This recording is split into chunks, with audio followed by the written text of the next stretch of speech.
The national anthem concludes here at Turley Athletic Complex on the campus of Eckerd College. Good evening, greetings, and welcome to the weekend as the Tritons of Eckerd College play their final home series of the season against number 2, Tampa. The Spartans coming in 36-7 overall on the season, 22-2 in Sunshine State Conference play. The Tritons 28-14. A Cinderella season by any measure after a 10-win season a year ago. Eckerd has clinched a winning record in conference play at 16-8, but are coming off a disappointing sweep here at home against the Rollins College Tars. Nate March here with you on the play-by-play. Eckerd insider Gavin Myers is by my side. And without further ado, here's the lineup that legendary Tampa head coach Joe Urso is sending to the plate against Eckerd ace Grady Bivens. Jordan Evans is the center fielder leading off. Jake Books, the right fielder, hitting second. Braden Woodburn hitting in the 3-hole at second base. Joander Irigoyen, the catcher, cleaning up. Gunnett Carlson at first base and hitting fifth. Walker Vanacek is the left fielder hitting sixth. Jesse Ponce is hitting seventh and playing shortstop. Jake Turr is the DH batting eighth, and Jack Martinez is manning the hot corner. He is hitting ninth. That's Evans, Books, Woodburn, Irigoyen, Carlson, Vanacek, Ponce, Turr, Martinez. The lineup for the Spartans.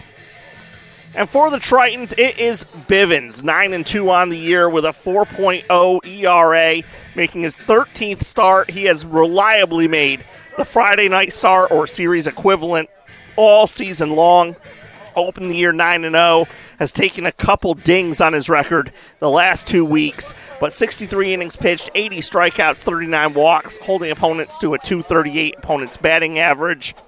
Has only fed the Gopher twice all season long. One of those was in his start last week, and of course, the Tritons, after allowing only 23 home runs on the year, gave up 10 last weekend against the Tars. And Bivens' first pitch is swung on and popped out of play by Evans. And at 6:03 p.m. here on May Day, we are underway in St. Pete.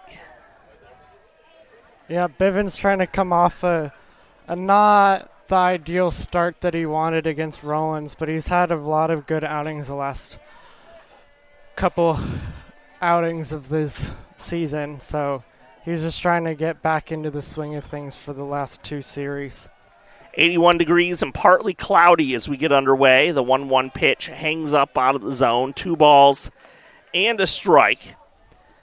Bivens transferred here. This is his first year in the program. Junior out of Marietta, Georgia. Pitched previously at East Georgia State. His 2-1 is high, 3-1. His calling card all year that has made him successful is his ability to throw all of his pitches for strikes in any count, particularly his ability to pitch from behind with his breaking ball. And here in a 3-1 count, he goes to the fastball for a strike at the knees, well placed to Evans. Again, Tampa is the number 2 team in the nation, certainly the heavy favorites in this series. The payoff pitch is called, strike 3, and Evans goes down looking. Important first out to set the tone of the game. It's always important to get that first out, let alone a strikeout looking after being down 3-1. Here's Books, the senior outfielder, hitting .347 with 6 home runs. He's driven in 41 this year, and he takes the pitch inside. Books, a left-handed hitter from Royersfield, Pennsylvania. Previously, he was at Coastal Carolina, the Chanticleers. Strike at the knees with the breaking ball, levels the count at 1-1. Defensively for the Tritons, Rebhan is at third, Gimson at shortstop, Bazidlo at second. The 1-1 pitch is a ball outside, 2-1. Christian Cabina at first base. Anthony Lino is Bivens' backstop tonight. Out of the wind, Bivens with the 2-1 pitch. fouled straight back with a thud into the banners at the bottom of the backstop, 2-2. Corey Hoderine is roaming center field. He is flanked by Cam Gelwick in left and Louis Garrido in right field. The 2-2 pitch. Swing and a miss, and Bivens with back-to-back strikeouts to open the night. And brings Braden Woodburn to the plate with the bases empty and 2 away. Woodburn, a .373 hitter with 6 homers. And again, this is exactly how you set the tone against the number 2 team in the country. In Tampa, again, this is Joe Urso's 26th straight season with Tampa. Ball down to Woodburn. Urso, one of the true legends in the game. Tampa, one of the legendary programs in all of Division II. Double-digit national titles. Urso's got 7 of them, I believe, in his tenure. This is skied over toward it in right field. Goes Garrido, but it lands in the Tritons bullpen. A ball and a strike on the batter. Yeah, Urso has 7 total national championships, including back-to-back national championships. So they won in 2024 and last season of 2025. And they're back-to-back-to-back SSC champions with 17 total, looking for their 18th and 4th straight this season. The 1-1 pitch, a ball away, 2-1. And they've got that 18th straight all but cinched. I know they don't have it mathematically, but at 22-2, they are in tremendous position. The 2-1. Check swing and a ball outside.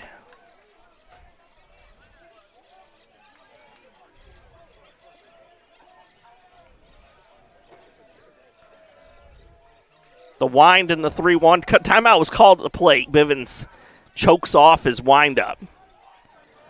To that point, Tampa is 5 games up on second place Rollins. Rollins is not even in conference play this weekend. And so if Tampa wins this series, the conference race is over. The 3-1 pitch, a called strike, 3-2. In fact, I believe if they win even one in this series, it is over because they hold the tiebreaker head-to-head over Rollins by virtue of sweeping the Tars 2 weeks ago. Here's the payoff. Swing and a miss. Bivens strikes out the side here in the top of the first. And the Tritons come to bat in a scoreless game against the Spartans here on the Sunshine State Conference Digital Network.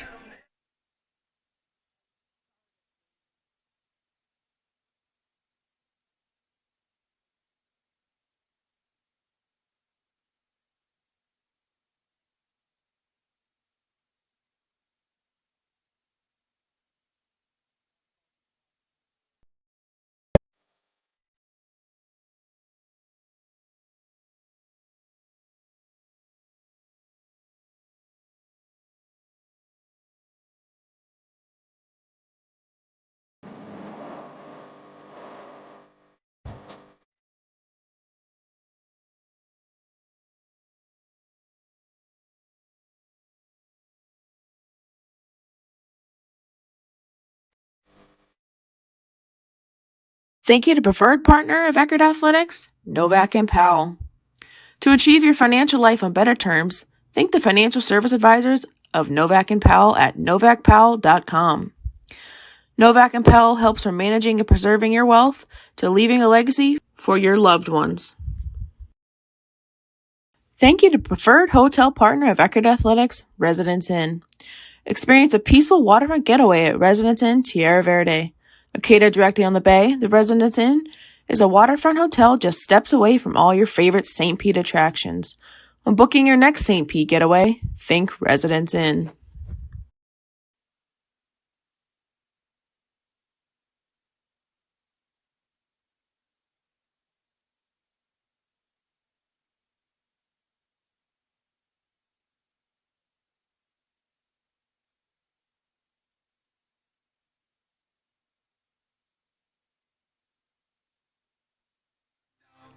Bottom of the first inning here in St. Petersburg. Tritons coming to plate against Robert Satin.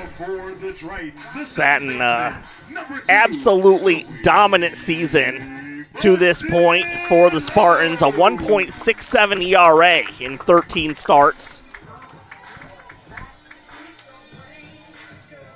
A 9-2 record, 89 strikeouts against just 18 walks, a 208 opponent's batting average. The Southpaw faces Joey Bazidlo leading off for the Tritons. Kicks, deals, Bazidlo fouls the first pitch away. After Joey, Corey Hoderine's hitting second, Cam Gelwick third.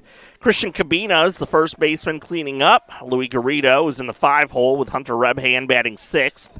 Anthony Lino, Ian Gimson, and Gabe Campos after that for Josh Beauregard's Tritons. There's a fastball whistling inside, a ball and a strike on Bazidlo. So again, that Tritons lineup is Bazidlo, Hoderine, Gelwick, Cabina, Garrido, Rebhan, Lino, Gimson, Campos. Satin works off the third base side of the rubber, stretch exclusive lefty. Bouncing ball to second base, and it is bobbled there, and an E4 gives the Tritons their first base runner of the ball game. And yeah, let's see what that perhaps amounts to, just because I'm thinking all last weekend, the Tars just flashed leather everywhere the Tritons hit the ball. Forget the routine plays. Every possible above average to exceptional play, the Tars made it as Rollins rolled through here with a steamroller over the Tritons. And suddenly Eckerd has a leadoff man aboard and Corey Hoderine at the plate. And in this lefty-lefty matchup, the first pitch, a fastball with some two-seam bite back toward the batter. Yeah, Rollins is third in the SOC in fielding with a .972 fielding percentage behind Nova Southeastern and Tampa. Hoderine pulls the bat back and takes the ball outside, 1-1. So Satin displaying some arm side run on that fastball. He's a junior from Tampa, played at Plant High School, and was at the University of Florida before joining the Spartans. Pickoff move over to first, chases Bazidlo back. The Tritons have a very aggressive lineup on the base paths. Their next stolen base will be their 100th as a team this season. They like to try to create pressure early in games, give themselves a chance to play from ahead. The 1-1. Hoderine gets a piece and bounces it back. Hoderine, one of the exceptional transfers that the Tritons brought in ahead of this season that have helped engineer this turnaround. Came from Limestone University, which actually shut down entirely. He's hitting .386, no homers, 40 runs batted in.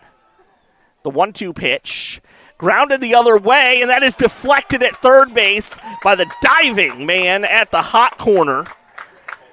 Martinez kept it in the infield, but the Tritons are in business with 2 on and nobody out. Huge difference already with no outs and runners on first and second compared to the last 3 games against Rollins where they very rarely could get on base. So this is a good turnaround from the last series, especially against a really strong Tampa team this year. Tritons trying to start fast against the number 2 team in the nation. First pitch swinging, Cam Gelwick lifts a high fly foul toward the Eckerd bullpen. It does land on the field of play, but Books had no chance to get over there to it. Defensively for the Spartans, Evans is in center field with Books in right and Vanacek in left. Woodburn's at second, Ponce at shortstop, Martinez is at third base. Gunnett across the diamond at first, and Irigoyen doing the catching. Gelwick takes strike 2. Gelwick, a senior season to remember. He's hitting .364 with 23 doubles, 8 homers, and 48 runs batted in. A look back to second, the 0-2 pitch. This is skied by Gelwick and maybe playable down the line there in right. The catch is made by Books. Runners tag, and of course, only Bazidlo actually advances. Hoderine just making sure to draw the throw towards second. And so there's men at the corners for Christian Cabina. Another one of those Triton seniors who we will be recognizing tomorrow. He leads the team in average at .388. He leads the team in home runs with 10. And he is second on the team in runs batted in with 47. So Cabina trying to give the Tritons the lead here in the first inning against Satin, who makes a move over to first. Back with a dive is Hoderine. You have to think Hoderine's going to be in motion here. He has 31 stolen bases on 34 tries this season. He will try here early in the count if he can get a good enough read on Satin's move to first to take the double play out of order.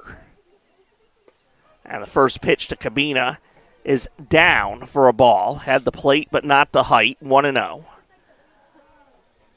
Hoderine leads the SSC conference in stolen bases this season with 31.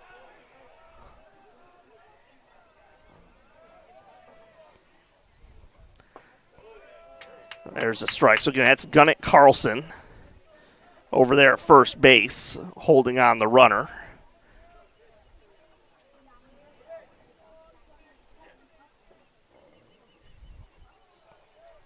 A ball and a strike on Cabina. The 1-1. Taken low. Still Hoderine anchored over there.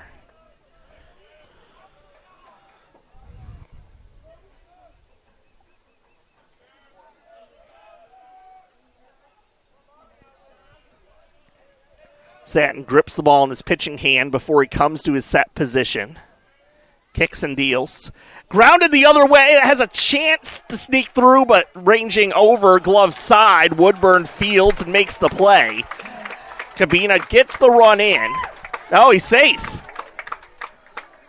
I lost track of the field umpire in the middle of the field.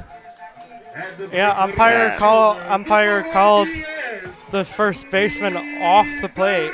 That's all right. So that makes more sense. Watching it live, I thought Carlson had held his foot, but no argument from Tampa. And so the Tritons get the run in and have first and second with only one out. Pitch to Louis Garrido, and the Palmetto product takes a strike, but now the catcher Irigoyen is shaken up. I think he got some dirt in That's his exactly eyes. what it appears to be. He stripped his mask off immediately and asked for time and is rubbing at its face.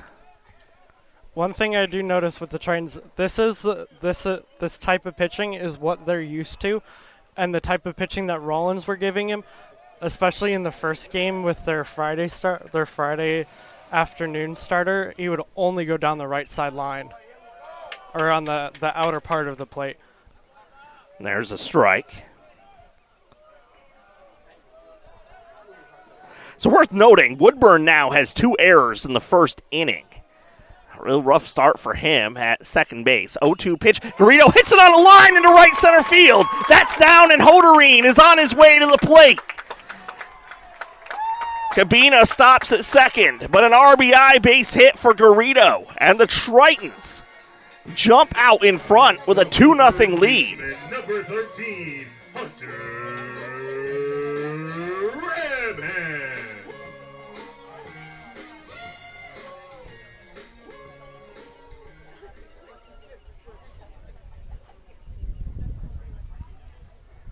This is going to lead to a visit out to the mound. And this is something that was probably a pretty unfamiliar experience for Satin, as the infield defense behind him has gone faulty, and the Tritons have made him pay. I was going to say Garrido somewhat up and down over the course of the year, but the back half of the season, it's been much more up than down. The average is up over 300 at 306. 6 homers. He just drove in his 30th run of the season.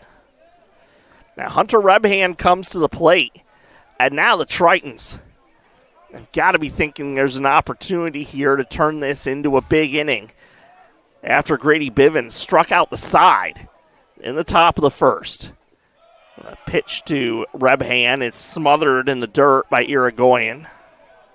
The first half of the season, the Tritons lineup was very similar with a couple changes here and there with substitutions. And then the last couple of series of the season, they've been switching things up. So this is it's all the same players. It's just a completely different order than what they're used to. Rebhan with a high hopper foul down the left side. Josh Beauregard has pretty consistently, I would say, in the years that I've broadcast Eckerd baseball, but especially this year, has really gone by feel of trying to play the hot hands in the right parts of the lineup. Right now, things clicking in the first inning as Satin delivers and powers it past Rebhan. Yeah, 1-2. And it's easy to forget in a series like last weekend where the Tritons took 3 straight, just absolute bloodbath blowout losses. They've done a lot of things really, really well this year.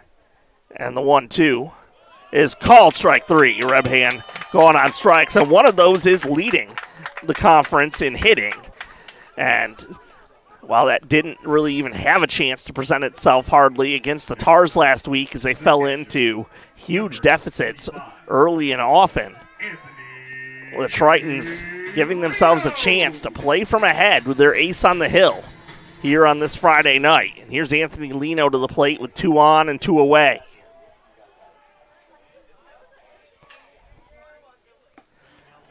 Lino swings and misses at a high fastball, 0-1.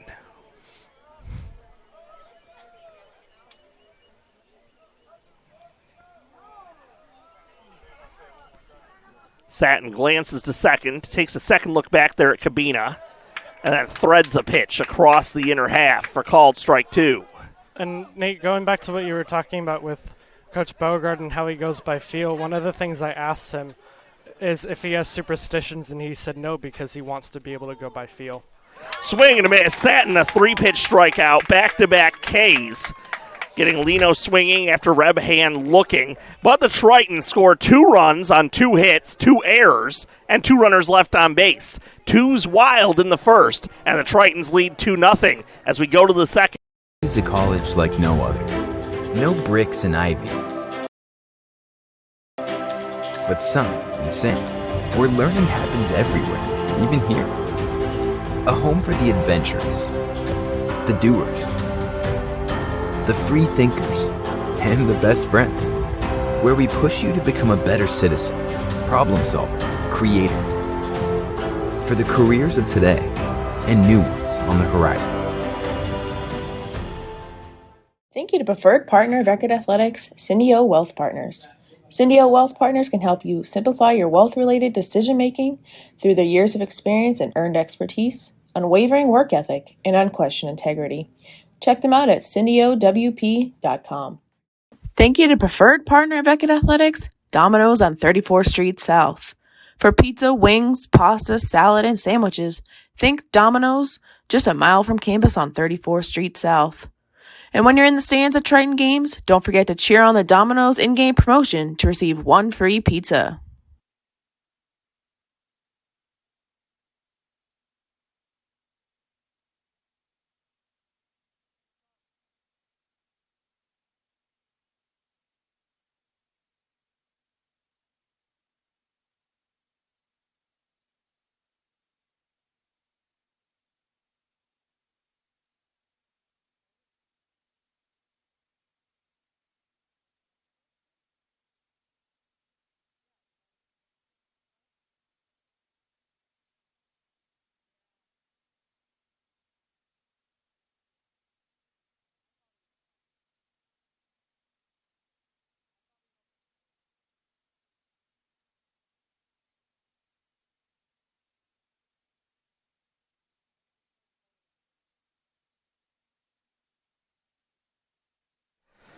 Top of the second inning, and Grady Bivens goes back to the hill with a lead against number 2 Tampa.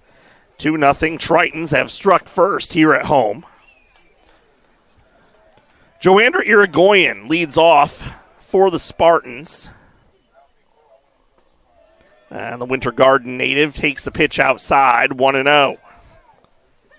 One of the things Coach Beauregard told me at the beginning of the season with his expectations for the team after this pitch comes in. Swing and a miss on the breaking ball. Levels the count. One of the things he said is that for the expectations for the team this season is that he wants them to be tough to get out, and I think that last inning just proves how tough it is to get the Tritons out. Grounder left side, and that gets through between third and short. Leadoff man aboard for the Spartans, and that's their first base runner here with nobody out in the top of the second. Well, that's been really the hallmark for the Tritons all year offensively, is just how tough 1 to 9. They have been up and down the order. But I really do feel like there's been a significant advantage for them. Obviously, every team wants to play from in front no matter what. But the way they've designed their offense to be so base-running focused as well, it really benefits them to play from ahead. As the first pitch to Gunnar Carlson is a ball down, 1-0. Yeah, because they lead the SSE in total stolen bases, and it's not even that close. Carlson's been around, Berkeley Prep player from Tampa. He fouls out of play. His previous college stops include FSU, the College of Central Florida, and Rice University. A ball and a strike on the lefty hitting first baseman.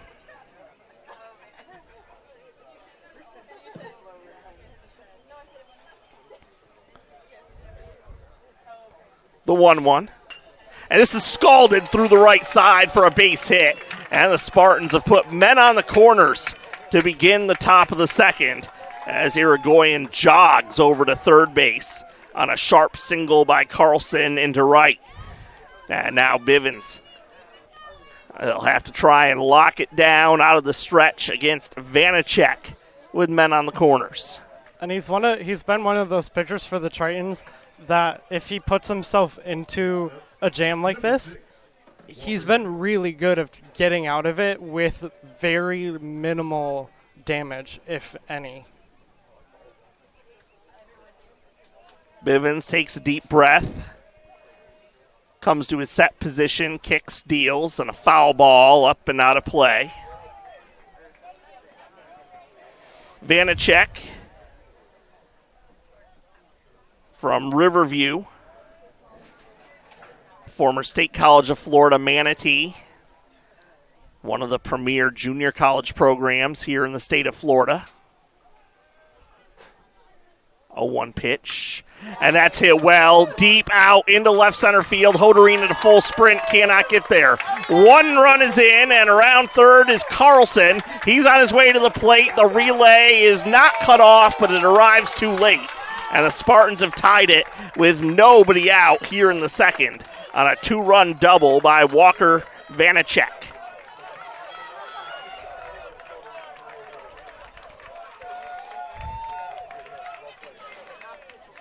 Irigoyen and Carlson both scoring easily, and it's 2-2 here in the second. Going to the plate, number 44, Jesse Bonds.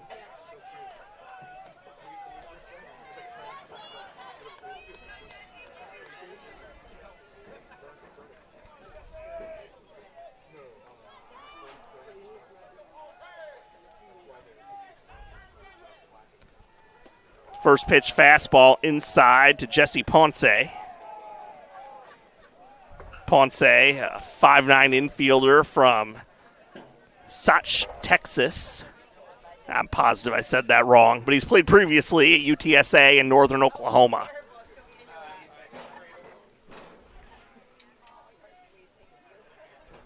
The 1-0. Fouled back off the top of the backstop, 1-1.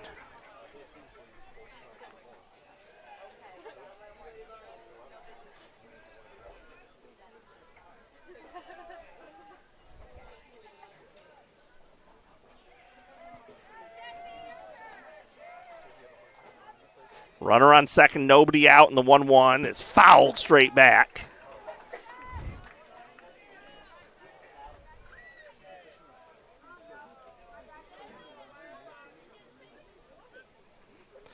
One and two on Ponce, the 7-hole hitter. Tampa has tied it up here in the second, wasting no time after the Tritons pleated a pair in the first. The 1-2. Bouncer to first, Cabina gloves, goes to the bag, touches up, and Vanacek moves to third.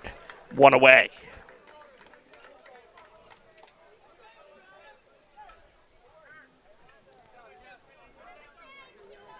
Here's Jake Turr coming up. Sophomore from Tampa, played at Wharton High School.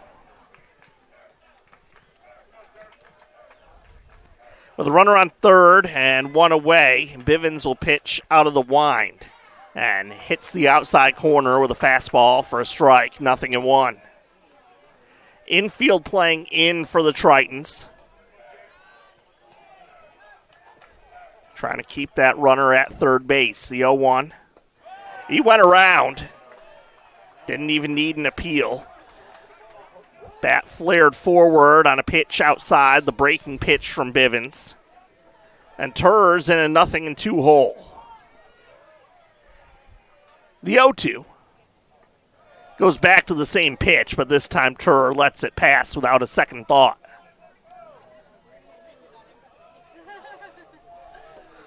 A ball and 2 strikes on Turr.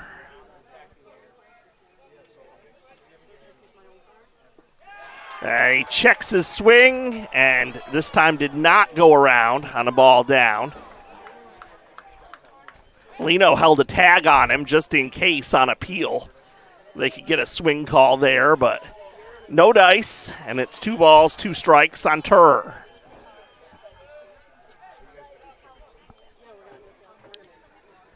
Two on the way. From 0-2, it's now 3-2 as Bivens has tried to elicit another chase on the slider, but cannot get it out of Turr. And now that he's seen that pitch a bunch of times, let's see where Bivens goes. He goes right back to it again, and it's a foul tip into the mid of Lino. Not sure what the delay was on the call there, but it is strike 3. I guess the home plate umpire couldn't tell for sure initially if Lino had it in his mitt, but he did. That's 4 strikeouts for Bivens, and here's the 9-hole hitter Martinez. I mean, the way Lino pulled off his mask too and was looking around, I don't even think he knew that he caught it.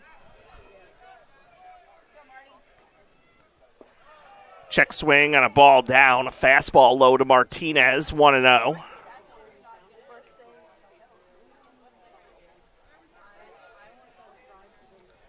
Martinez hitting .253 on the year, 1 home run. Grounds a ball to shortstop. Gimson comes to get it and bobbles it and boots it. And that'll bring the go-ahead run across here in the top of the second. Vanacek scores on the E6 grounder. Gimson's definitely going to want that one back because that was right to him. He just couldn't handle the hot speed right to it. And I mean, that's the kind that these are the kinds of errors too that ate up Eckerd against Rollins too, and let Rollins have a lot of on-base chances in high-scoring games. This is an infield that produces a lot of bad hops this late in the season. That wasn't one of them. That was a perfectly routine ball back to Gimson and just didn't handle it. Foul ball on the first pitch to Evans, who went down looking his first time. I mean, you can see how dry this field is. In shallow left field as well as shallow right, there are large, noticeable browning spots. And even in deeper parts of the outfield, like where Gelwick is standing right now in left. It has been just about the driest spring I can remember since moving to Florida. And obviously I know our rainy season doesn't really kick up until about June 1st. But I cannot remember seeing dry spots across the outfield quite to this extent in early May, the way we have right now. The 0-1 pitch, runner is going. Lino's throw down to second is not in time. It didn't matter anyway. The batter was hit. Evans goes down to first. Evans was grazed by the pitch, and so he'll head down to first. So no stolen base for Martinez, but he does move to second. And there's 2 on and 2 away for Jake Books, who is the 8th man to bat in the inning.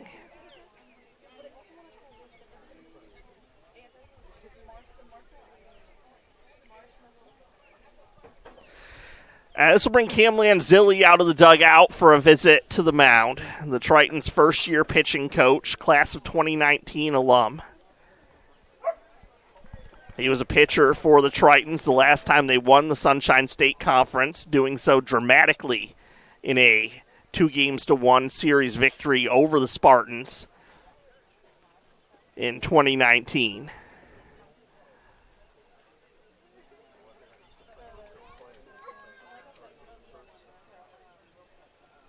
Go ahead, Gavin. That was Tampa's 62nd stolen base on 74 attempts, and you won't get credit for that one, but because yeah. of the hit by pitch. But it would have been if the play had gone through to its conclusion. Books steps in after the mound visit.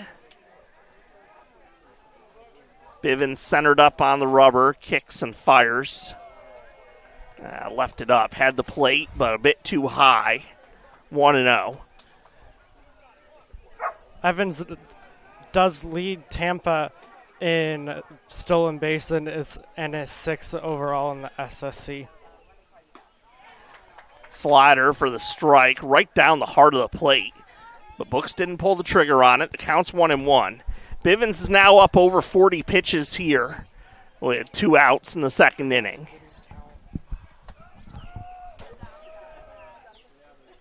The 1-1. That stayed up. 2 balls and a strike on Books. Books went down swinging in his first at bat.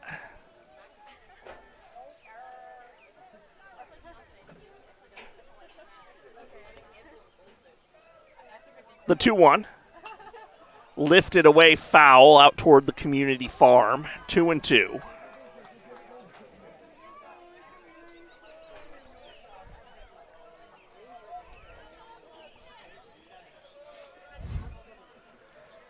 Bivens trying to bring an end to the inning. But his 2-2 is outside.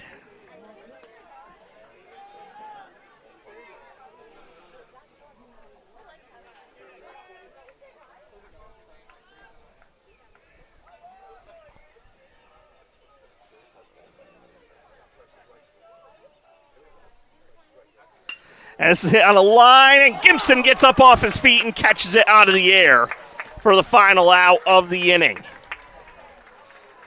The Spartans take the lead, scoring 3 runs on 3 hits, 1 error, 2 men left on base. 3-2 Tampa after 1.5 on the Sunshine State Conference Digital Network.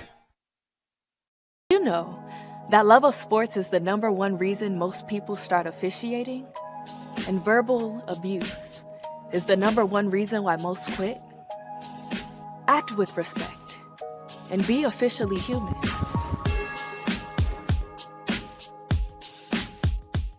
The first 50 years of the Sunshine State Conference inspired champions and built a legacy rooted in excellence. A legacy built from a single sport to a conference of national champions. Threaded through geography, fueled by growth, defined by excellence. 135 team national titles, 173 individual champions, and hundreds of Scholar All-Americans. Always at the top of NCAA Division II. Looking ahead, we reflect on where we started, where we are, and where we're going. The Sunshine State Conference, where success thrives. This is what's called a vicious cycle.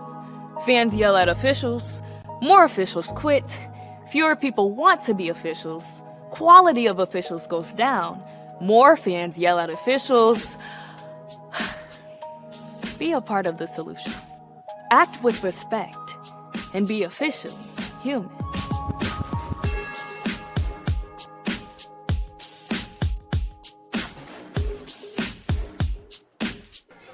Gimson, the Triton shortstop, another one of the successful transfers.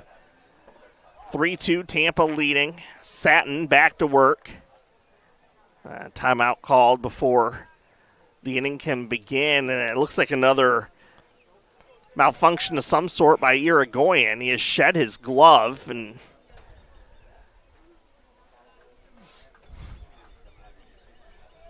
Interesting. There's some sort of discomfort with his glove hand, it seemed like. But he's going to continue here, and the first pitch is a fastball zipped across the plate to Ian Gimson, 0-1.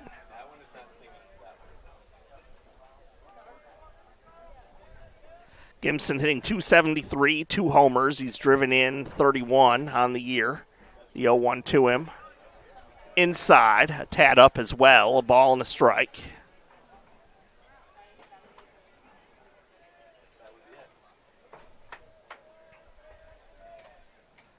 Back knee cocked as Satin settles into his set position. Spins a breaking ball down out of the zone, 2-1.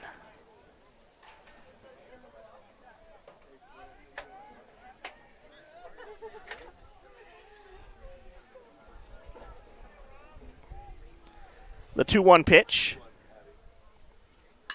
Grounded the other way, and a backhanded attempt, and a really fine one by Ponce. Didn't come up with it cleanly, but I was shocked he put as much leather on it as he did. Keeps it in the infield, but it's a base hit for Gimson to lead off the inning.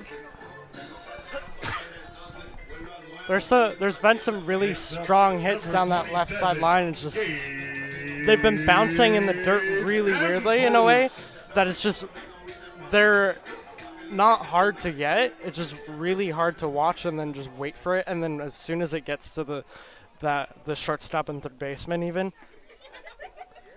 is called strike. Campos, the true freshman at the plate, behind in the count. 0-1. Now, Tampa's infielders have definitely shown their range so far. Hasn't totally paid off for them yet, but that has been impressive as Campos lifts a foul off to the right side. Campos has gotten a lot of run here down the stretch of the season. He's making his 6th start, appearing in his 9th game overall, and he's 8 for 24, so he's handled the opportunity well. 0-2 pitch. He couldn't hold up on that. High heat finishes him off. And that's one thing to acquit yourself nicely as a true freshman in this conference. It's a different thing to step in as a true freshman against one of the true aces of the conference, and Satin made Campos look pretty silly there. Here's Bazidlo to the plate.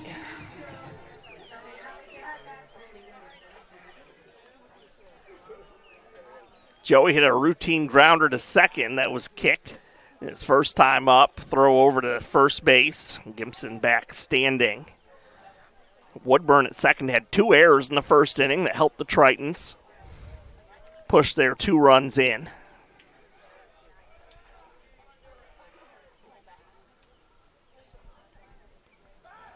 Back-to-back moves over to first. Gimson wasn't even that far off. Before the game, Declan Matthews threw out a first pitch. He's the son of 2006 Eckerd alum Steve Matthews, who tragically passed away recently. Pitch hit on a high hop to third. Martinez has to wait back on it and then can't do anything with it. By the time it came down and he gloved it, he caught the ball over his throwing side shoulder and lost the ball as he extracted it. And the Tritons have 2 on and 1 out for Hoderine. Just to finish what I was saying, the Eastlake Little League 11U team that Declan Matthews plays on also joined the Tritons, taking the field for the national anthem. So that was a very nice ceremony that we had here before the game. The pitch to Hoderine is poked foul on a bunt attempt.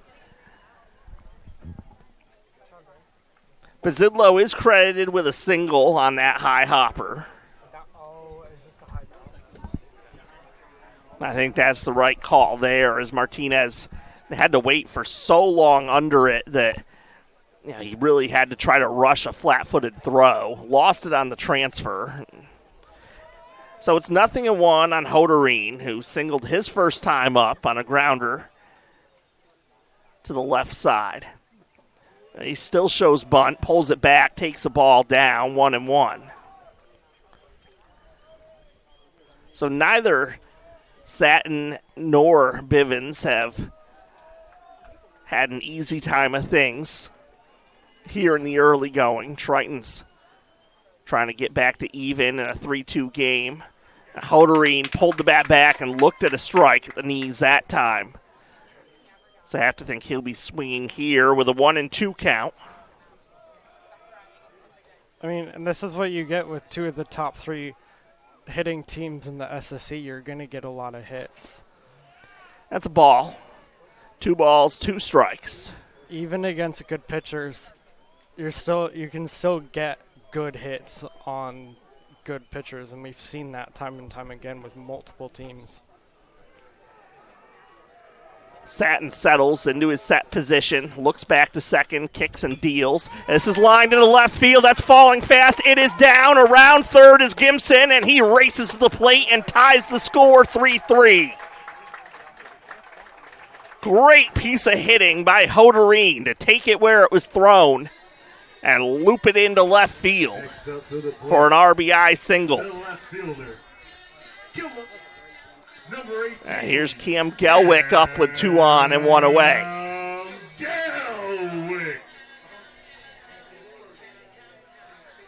The Tritons have come with plenty of fight in them here in the early going today.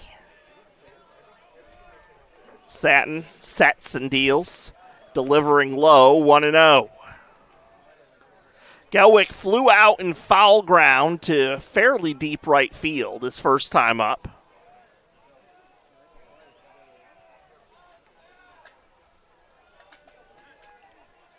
The 1-0. Bouncing ball towards shortstop, a chance to get 2 to feed to second for 1. Throw on to first is on target. A 6-4-3 double play for Ponce, Woodburn, and on to Carlson. But the Tritons scratch out a run and even the score 3-3 at the end of 2 on the Sunshine State Conference Digital Network. A preferred partner of Eckerd Athletics, Ferg Sports Bar and Grill. For 30 years, Ferg Sports Bar and Grill has been the official gathering spot for Tampa Bay Rays fans. Located in downtown St. Pete, Ferg's encompasses nearly 2 city blocks with both indoor and outdoor seating with live music. When watching your next Tampa Bay sporting event, check out Ferg's. Nestled along the sands of St. Pete Beach, the Hilton Garden Inn is just steps away from the water and only 20 minutes away from downtown St. Pete. When booking your next stay on the beach, think Hilton Garden Inn, St. Pete Beach.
Braden Woodburn leads off for the Spartans here in the top of the third.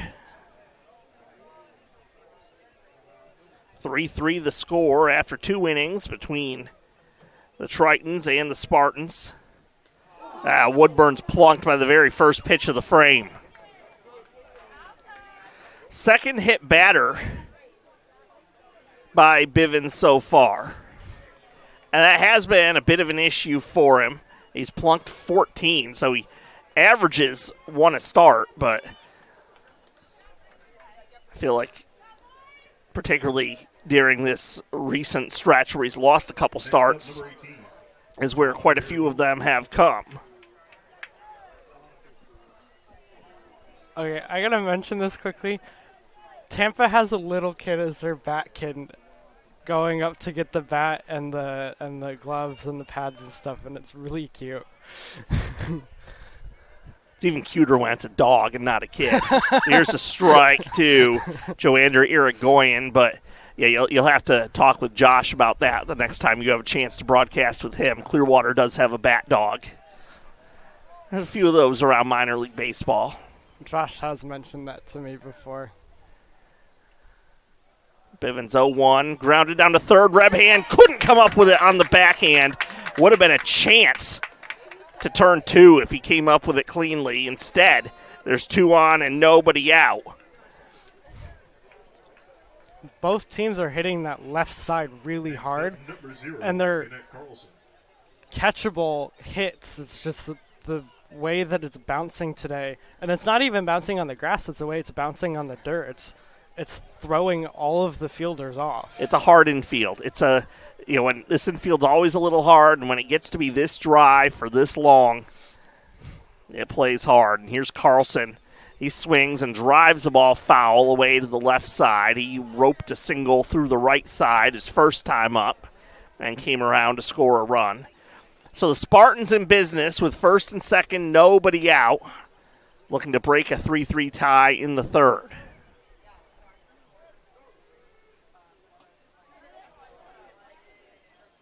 Bivens 0-1. Off the plate outside, a ball and a strike. Tried to bend that back to the outer edge. Didn't quite get there.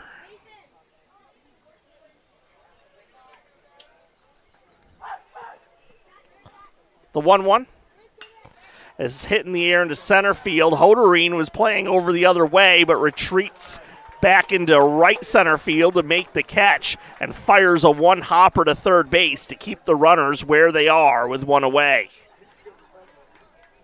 Good job by Hoderine reading that one, because he was most of the way over toward left center field, as if he expected that ball to be driven that way. Here's Vanacek. He doubled into left center field his first time up. Hoderine's been amazing out in center field all season. That was just another tally mark to amazing catches of the season by him. First pitch swing and a high pop fly. Infield fly rule should be in effect here, and it is. Gibson makes the catch out in shallow left for the second out of the inning.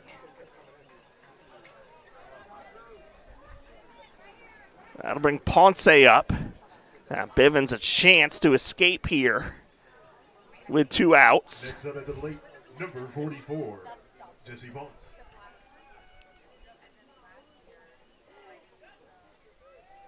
Ponce grounded out to first his first time up.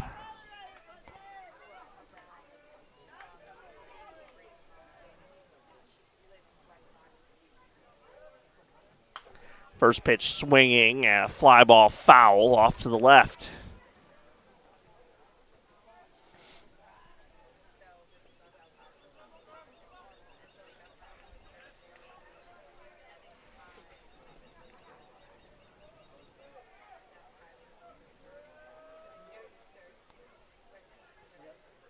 Two glances back to second, and Bivens comes home.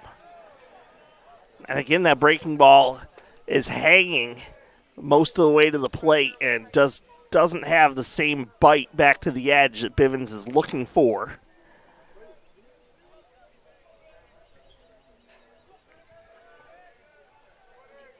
The 1-1, same thing.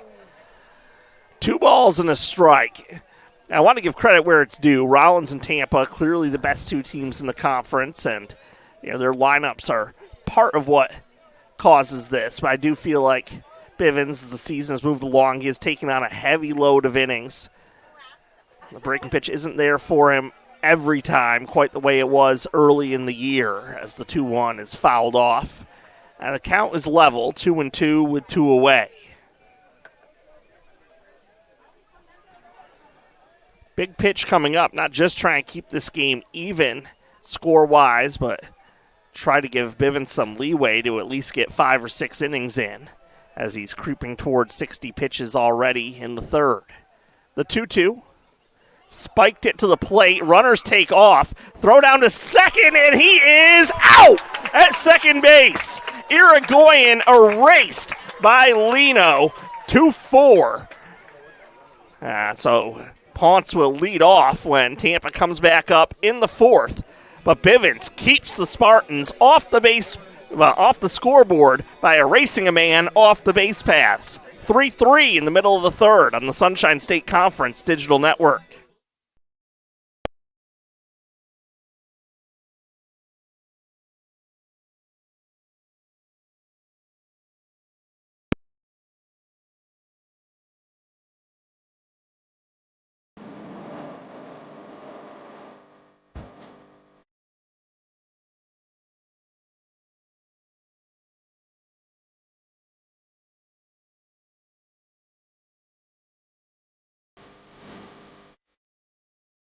Thank you to preferred partner of Eckerd Athletics, Novak and Powell. To achieve your financial life on better terms, thank the financial service advisors of Novak and Powell at novakpowell.com. Novak and Powell helps from managing and preserving your wealth to leaving a legacy for your loved ones.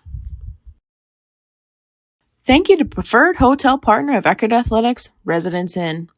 Experience a peaceful waterfront getaway at Residence Inn Tierra Verde. Located directly on the bay, the Residence Inn is a waterfront hotel just steps away from all your favorite St. Pete attractions. When booking your next St. Pete getaway, think Residence Inn.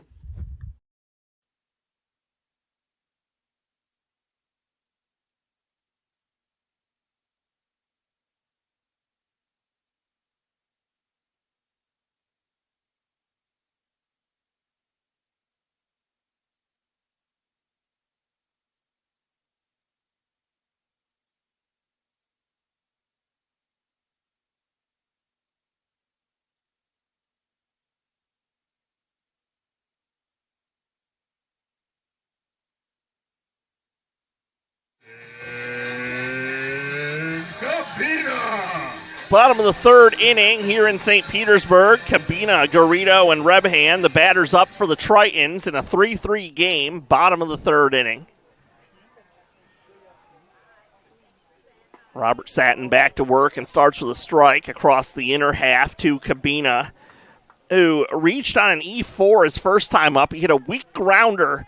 Looked like it would have a chance at first, maybe to even sneak through the right side of the infield, but Woodburn got to it, came up, and then just lollipopped the throw to first base. Here's a high chopper towards shortstop. It's gloved, and the throw on to first made by Ponce. 1 away. Next up, the right fielder, number 10, Louis Garrido. Luis Garrido singled his first time up. Drove in a run in the process. Eckerd scored 2 in the first, 1 in the second. Tampa plated 3 in the second. Didn't score in the first or third. And that fastball hums off the plate away, 1-0.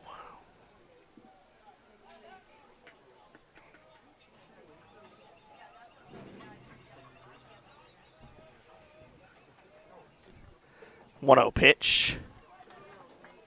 A weak foul right around the plate, 1-1.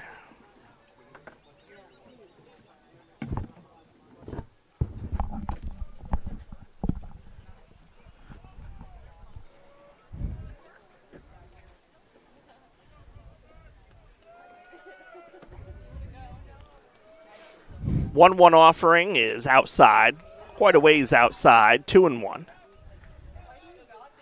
Wind hasn't been a factor in this game. There is a light breeze blowing to the northeast. Maybe even due east. But again, it's not much of a factor blowing out to right. 2-1 pitch, a fastball outside, 3-1. Tampa does not put runners on via the base on balls very often. They only walk about 1 out of every 15 batters that comes to the plate. 112 walks as a team this season. Bouncer down to third, stabbed by Martinez, turns off his back foot. Beautifully done, just not in time, and it's an infield single for Garrido. Couldn't have done any more than he possibly did. And Carlson had a pretty slick pick on the back end of the plate, too. But Garrido runs well, and he's on with 1 out here in the third. Reb Hand to the plate. He went down looking his first time.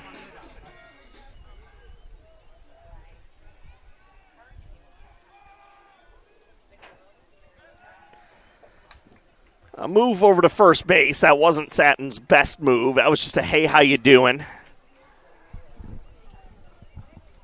Lets Garrido know he's got an eye on him.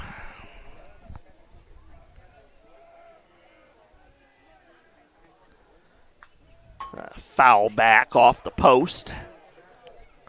Garrido's 14 and 16 on stolen bases in this season thus far.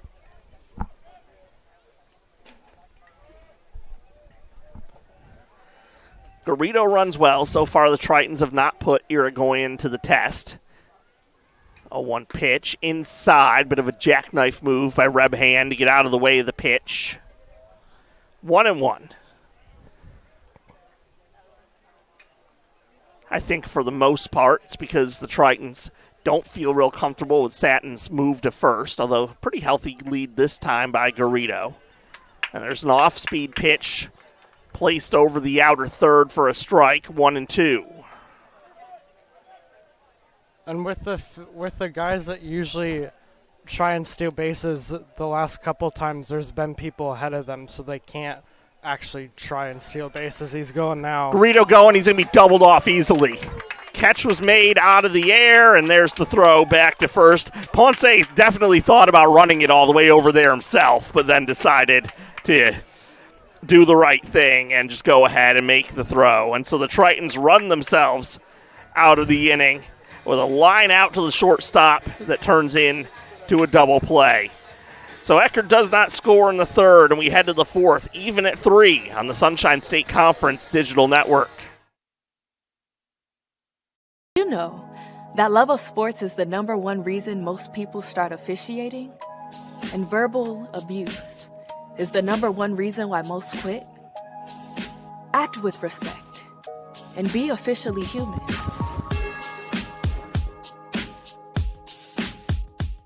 The first 50 years of the Sunshine State Conference inspired champions and built a legacy rooted in excellence. A legacy built from a single sport to a conference of national champions. Threaded through geography, fueled by growth, defined by excellence. 135 team national titles, 173 individual champions, and hundreds of Scholar All-Americans. Always at the top of NCAA Division II. Looking ahead, we reflect on where we started, where we are, and where we're going. The Sunshine State Conference, where success thrives. This is what's called a vicious cycle.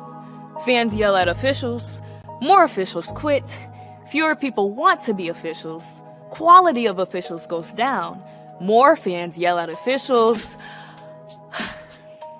Be a part of the solution. Act with respect and be official.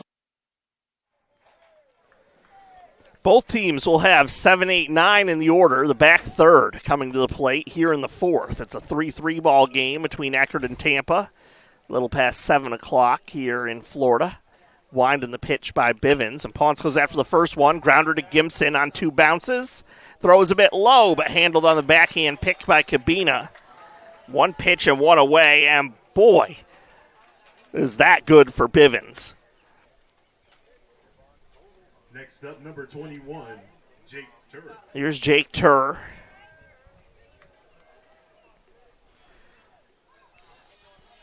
Both pitchers have bounced back from their longest inning for Satin the first and for Bivens the second to be in the 50s with their pitch count right now. Pitch inside to Turer, 1-0.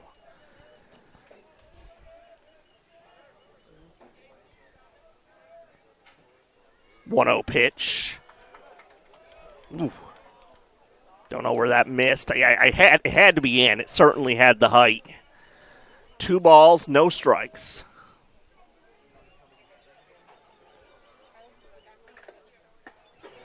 Now Bivens has thrown 3 straight out of the zone to Turer, who went down swinging his first time up. He was the most recent strikeout victim of Bivens, who has whiffed 4, but again, none since Turer's at bat in the second. There's a strike to keep the at bat going.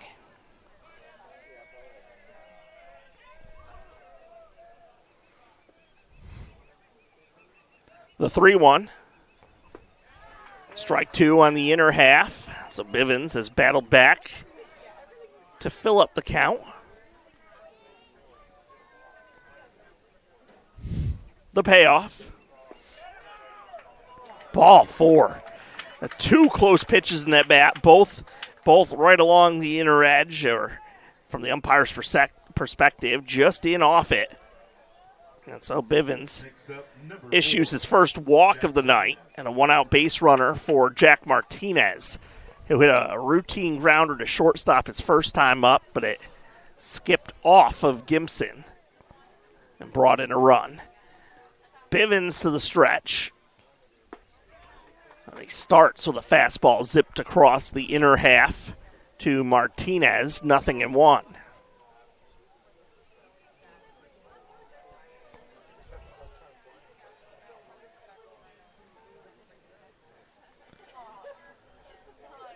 Nothing in 1 offering. He went around 0-2.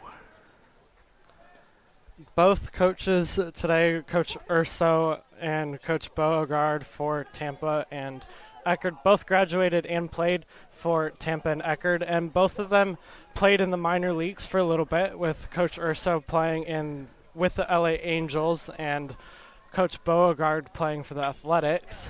There's a fly, pretty well hit, out into left center field. Nobody's going to catch up to that one, and in fact, there's nothing there to catch. Jack Martinez touches them all. He turns before touching second to acknowledge his first base coach, and then finishes rounding the bases. A 2-run home run on an 0-2 pitch to put Tampa in front, 5-3.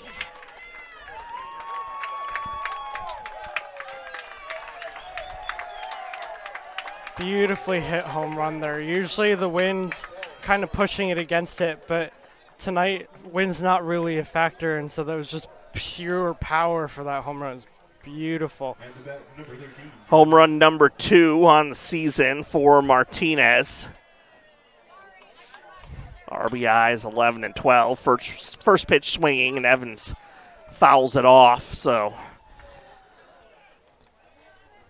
Bivens, instead of having we had a chance for an easy inning facing the back third of the order and getting the first out on just 1 pitch. Walks a man and then gives up an 0-2 pitch home run. And that pitch dipped just beneath the knees. A ball and a strike on Evans, who was hit his last time up. But yeah, going back to what I was talking about before that home run after this pitch. A check swing and a ball. I was able to talk to both coaches, Coach Urso before the game and Coach Beauregard earlier in the season, and both of them told me with their minor league that they learned a lot, as that is in for strike 2 for 2-2 count. Both of them, I asked them, I'm like, so how was playing in the minor leagues helped your coaching? And they both said that their coaches is high for a full count. Both of them said that all of their coaches in the minor league system that they've learned a lot of techniques and tactics, and it was just the right coaches at the right times for them to be able to put it in. Ball 4 there on a pitch down low, second walk of the inning, and this inning is threatening to get sideways a little bit here for Bivens as the last 3 batters have all reached successfully, including Martinez, who touched them all on the way around.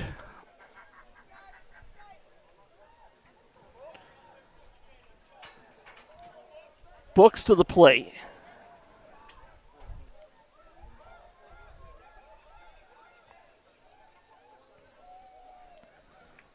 He has struck out swinging and lined out. Runner going right off the bat. Lino as the ball scoot away from him, so a stolen base for Evans. He's in scoring position with one out here in the fourth.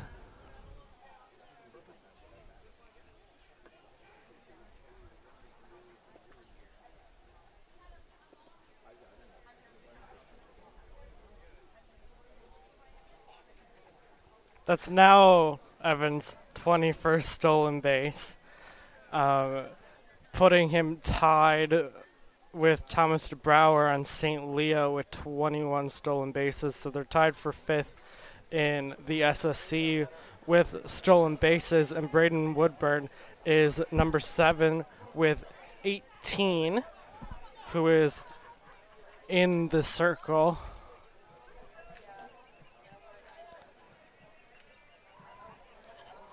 Woodburn on deck as Books looks at ball 2.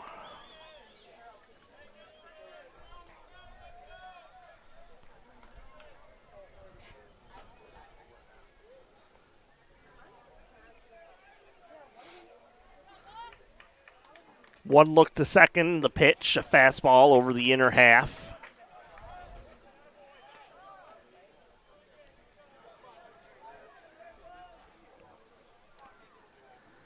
With Bivens over 70 pitches now, you start to think about how Coach Beauregard is going to deploy his bullpen in this series. The 2-1, swing and a miss, 2-2.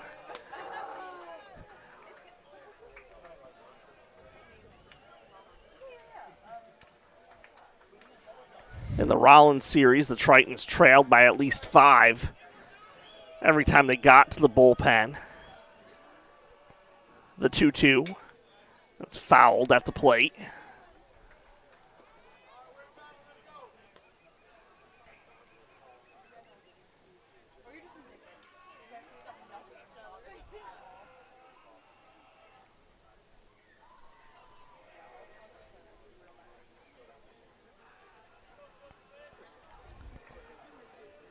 The 2-2 pitch.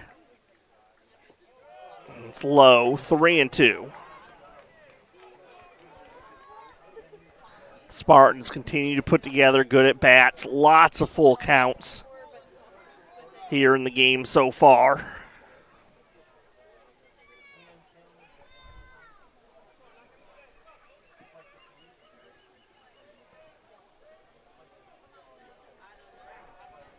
Payoff pitch.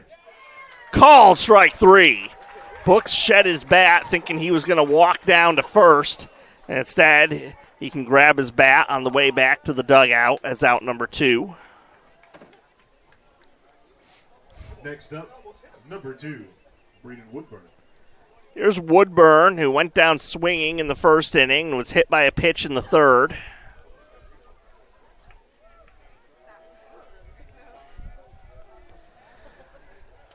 Bivens out of the stretch, and a liner up the middle and through into center field. Evans around third on his way to the plate. He'll score without a play. It's 6-3 Spartans here in the fourth. Tampa's been really good all season from what I've seen, and especially today even too, of getting the ball past the infield. They're hitting the ball with so much power that it just flies right past the infielders and it goes in for base hits. Yeah, Gimson had no chance to range up the middle to that one. Irigoyen to the plate. So a pair of 3-run innings for the Spartans, and they're still looking for more here in the fourth. Runner is going on the very first pitch. Pitch is a strike. Throw down to second is right there for the out. Picture perfect peg by Anthony Lino to get the out. That'll go 2-4 on the caught stealing. There is going to be a replay review But we are going to step aside and take a break while they review this here on the Sunshine State Conference Digital Network. Get a preferred partner of Eckerd Athletics, Ferg Sports Bar and Grill. For 30 years, Ferg Sports Bar and Grill has been the official gathering spot for Tampa Bay Rays fans. Located in downtown St. Pete, Ferg's encompasses nearly 2 city blocks with both indoor and outdoor seating with live music. When watching your next Tampa Bay sporting event, check out Ferg's. Nestled along the sands of St. Pete Beach, the Hilton Garden Inn is just steps away from the water and only 20 minutes away from downtown St. Pete. When booking your next stay on the beach, think Hilton Garden Inn, St. Pete Beach.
This is a college like no other.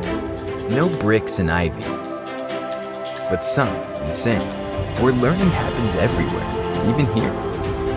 A home for the adventurous, the doers, the free thinkers, and the best friends, where we push you to become a better citizen, problem solver, creator, for the careers of today and new ones on the horizon. Thank you to preferred partner of Eckerd Athletics, Syndio Wealth Partners. Syndio Wealth Partners can help you simplify your wealth-related decision-making through their years of experience and earned expertise, unwavering work ethic, and unquestioned integrity. Check them out at syndiowp.com. Thank you to preferred partner of Eckerd Athletics, Domino's on 34th Street South. For pizza, wings, pasta, salad, and sandwiches, think Domino's, just a mile from campus on 34th Street South. And when you're in the stands at Triton games, don't forget to cheer on the Domino's in-game promotion to receive 1 free pizza.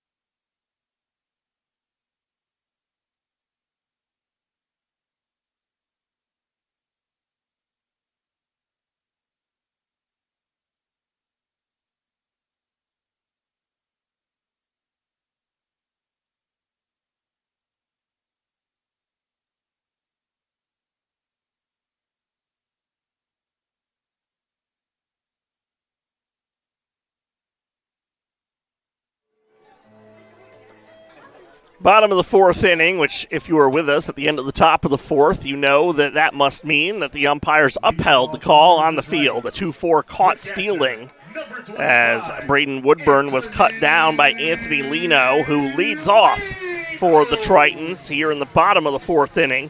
Lino, Gimson, and Campos up for Eckerd, trailing by 3. It's 6-3 Tampa leading. Satin goes off speed to start. It's low, 1-0. Lino's caught 2 runners trying to get bases already this game. One, the true caught stealing, and one, as a pitch comes in, low and inside, 2-0 on potential wild pitch that just didn't get that far away. And Irigoyen, with a bad read on it, tried to take second base and got thrown out. That was the less close of the two. 2-0. Lino fouls the pitch back, 2-1. Satin struck Lino out his first time. But the Spartans, with a pair of 3-run innings, hold a 6-3 lead here in the fourth. Perfectly placed fastball on the black of the inner edge, 2-2.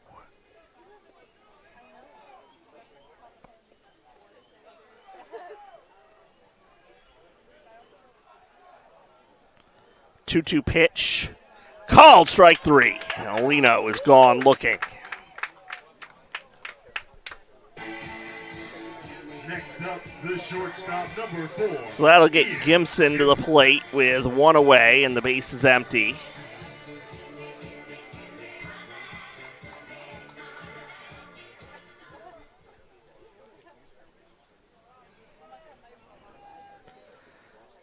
Pitch to Gimson. He takes. Gimson had a single in the second inning and went around to score the lone run for the Tritons in the second inning.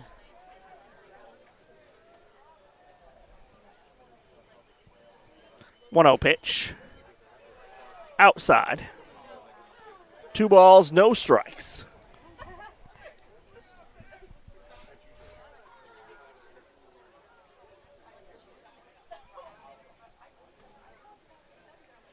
Satins 2-0. Poured in for a strike, 2-1. A little update for you from softball. Doubleheader today for the Tritons in Tampa. Lost 4-0 the first game. Gimson swings, jolts this ball into right. Pretty deep right, but Books was positioned perfectly and makes the catch for the second out. Yeah, so softball lost 4-0 in the first game, and it is tied 0-0 in the bottom of the third. At the plate, number 27. Originally scheduled one game starting at 6 o'clock, but due to impending inclement weather tomorrow, option for a doubleheader. Pitch to Campos. He takes inside 1-0, which certainly leaves us with the curiosity of what we may be dealing with here tomorrow. There has been a time change for the baseball doubleheader. We will get underway at noon tomorrow. 1-0 pitch, swing and a miss. Campos has been enticed a few times by that high heat from Satin. It's what he struck out swinging at in his first at bat.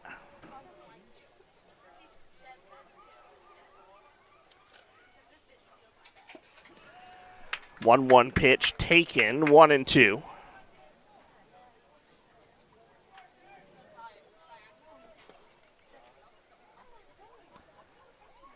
Satin hands together, ready to go with the 1-2. Campos fouls it away to the right side.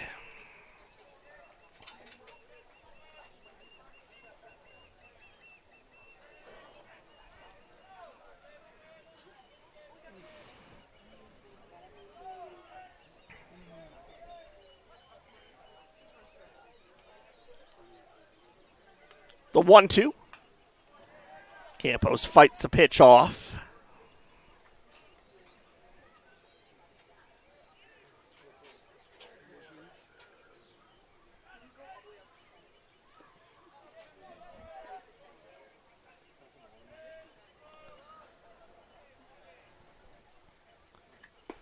And call. I thought the home plate umpire was rearing back into his called strike 3 movement. It's actually ball 2.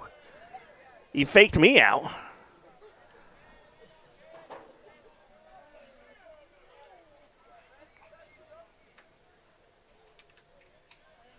So the count back to even at 2 balls, 2 strikes.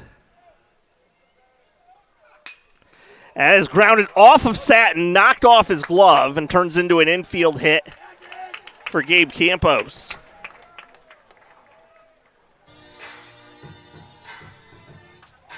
Next up at the plate, the second baseman, number 2, Joey Budzidlo. Lineup turns over for Budzidlo.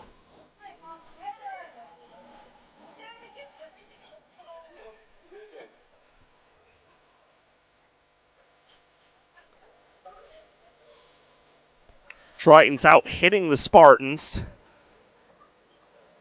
in the game, but trailing by 3. After that ball deflected off of Satin, the field umpire checked on him and checked on his glove, made sure it was intact. There still seems to be some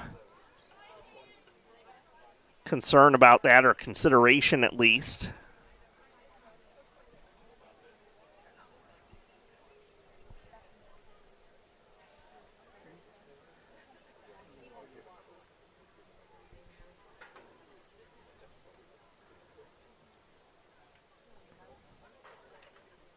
I think satin, I believe that's like a fitness band or some sort that perhaps was broken when that ball ricocheted off of his right wrist. Like swap it out with a new one from the dugout.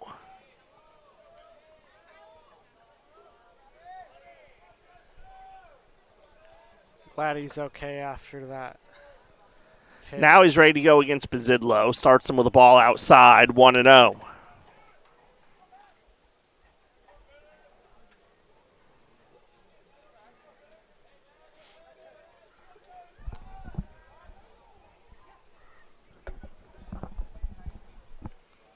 The 1-0. Plenty of plate for a called strike.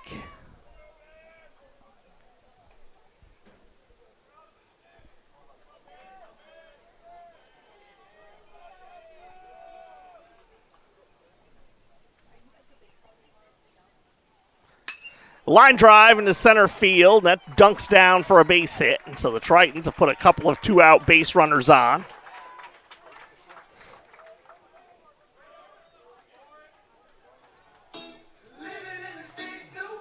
Next up, the center fielder, number 1, Corey Hoderine. Here's Hoderine. He's 2 for 2 with a run scored and an RBI.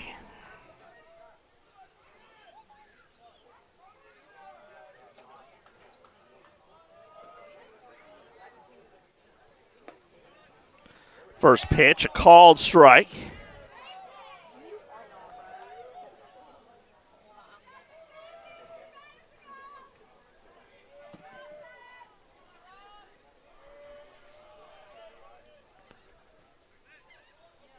Satins 0-1. Grounder toward third. Martinez up with it, and his throw is on target enough to first base. So the Tritons strand a pair here in the fourth. And we head to the fifth with Tampa on top, 6-3 on the Sunshine State Conference Digital Network.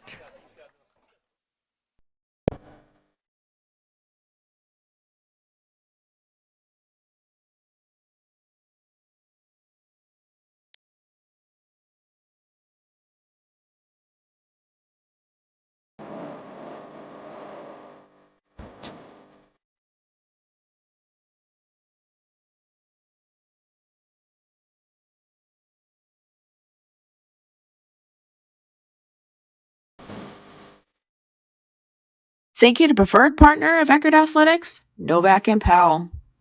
To achieve your financial life on better terms, thank the financial service advisors of Novak and Powell at novakpowell.com. Novak and Powell helps from managing and preserving your wealth to leaving a legacy for your loved ones. Thank you to preferred hotel partner of Eckerd Athletics, Residence Inn.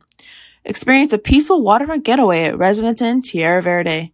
Located directly on the bay, the Residence Inn is a waterfront hotel just steps away from all your favorite St. Pete attractions. When booking your next St. Pete getaway, think Residence Inn.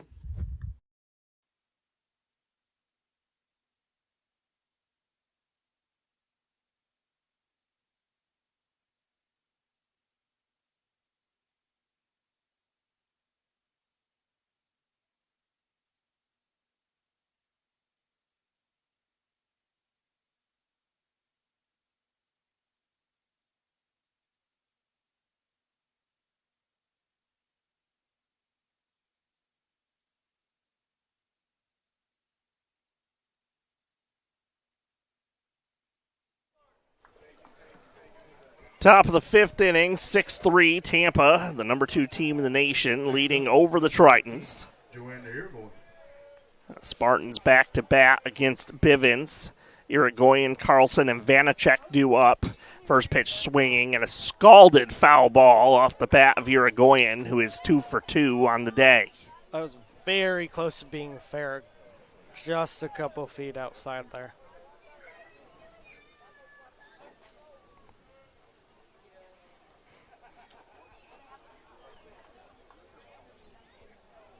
The 0-1 pitch. Check swing.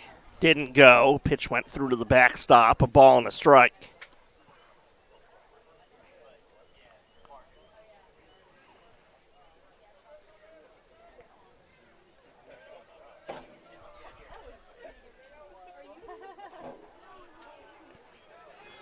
Didn't keep his swing back that time. 1-2.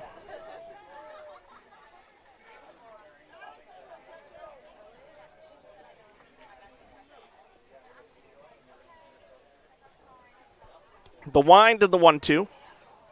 Low and away. Lynn absolutely put it on St. Leo tonight. Fighting Knights with a 16-0 win over the Lions.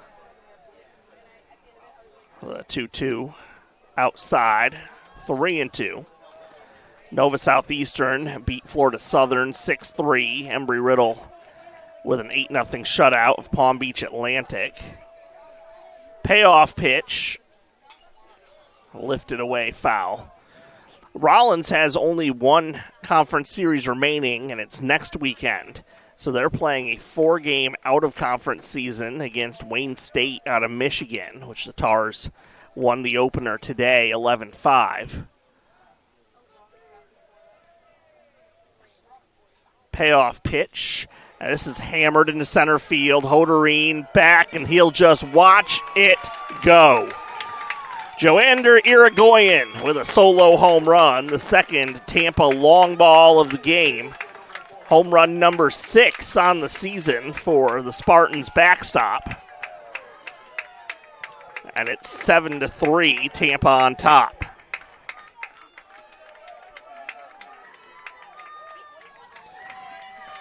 Florida Southern and Nova Southeastern, by the way, are playing a double dip today and are almost done with it. Nova Southeastern with a 16-9 lead over Florida Southern in the 9th in Game 2. I got to say that Florida Southern getting swept by Nova Southeastern might just about do it for the Moccasins' chances of making the NCAA tournament as a strike is delivered to Gunnett Carlson. Florida Southern, a preseason top 10 team. They've been 0-1 pitch outside, 1-1. They've been nestled at the very back end of the regional rankings, and honestly, I feel like that's been overrating them, to be perfectly honest.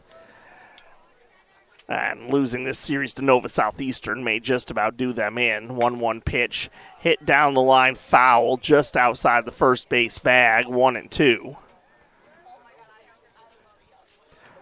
Those are the only two teams to snag a win against Tampa in the conference slate. Florida Southern with 1 and Nova Southeastern with 1. Bivens' 1-2 pitch is high, 2-2.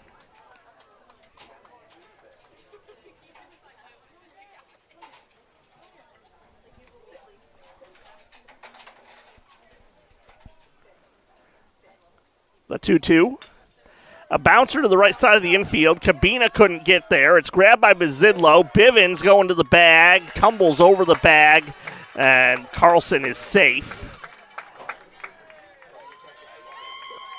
It'll be an infield hit for Carlson, or will it? Josh Beauregard out of the dugout. And no signal for the review. He's going to let it be. Number 6, Walker Vanacek. So nobody out, runner at first. Vanacek to the plate. He's 1 for 2 with a 2 RBI double. He has scored a run as well.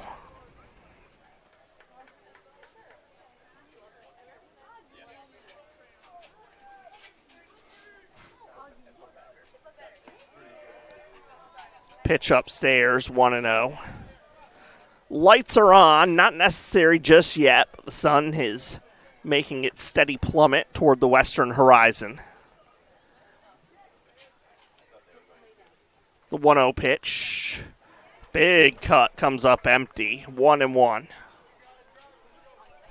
Yeah, the last time the Tritons beat Tampa was May 13 of 2022, and that was a 6-4 win at home, and that was their first ever win at home against Tampa.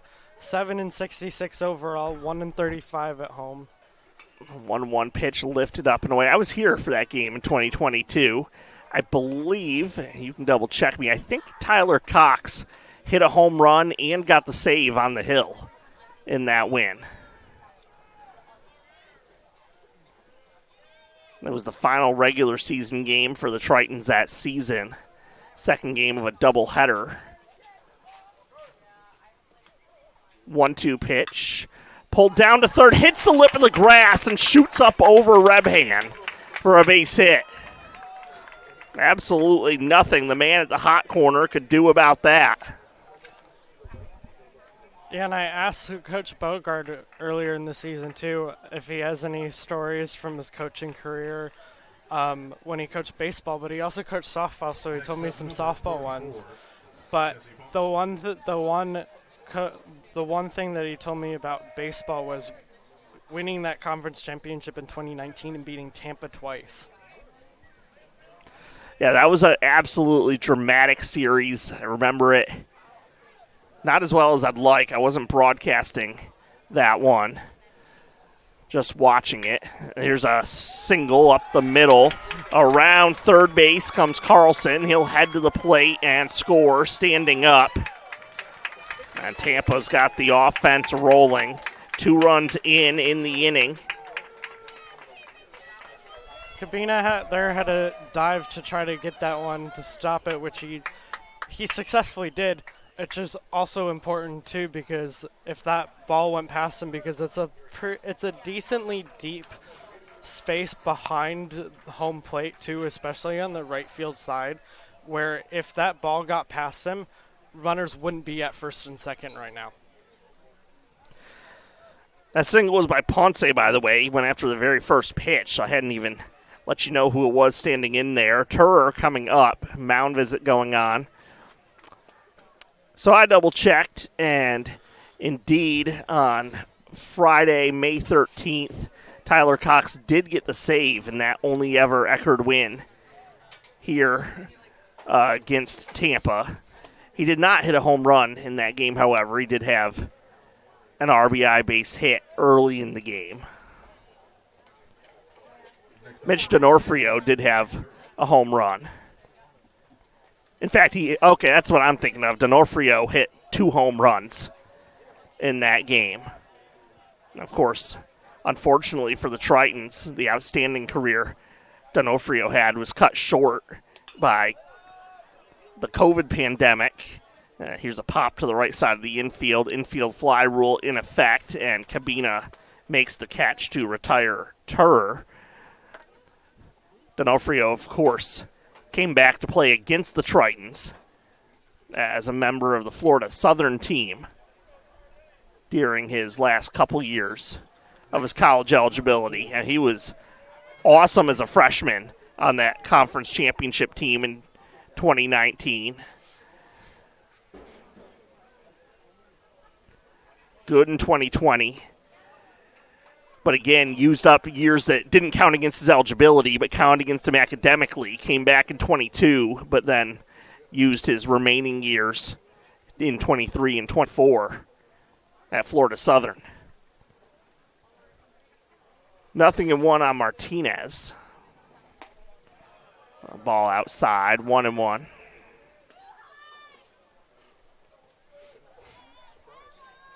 Martinez almost swung at that one too, but had to pull himself back. 8-3, Tampa in front. 2 on, 1 out. Martinez homered his last time up, and he was looking for another one on that swing, but comes up empty, 1-2.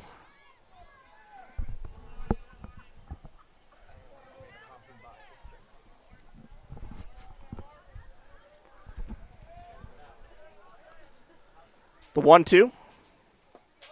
Checked his swing on a breaking ball away. 2 balls, 2 strikes. There's been stirring in the Tritons bullpen, but I haven't seen anyone throwing, even as Bivens is approaching 100 pitches here.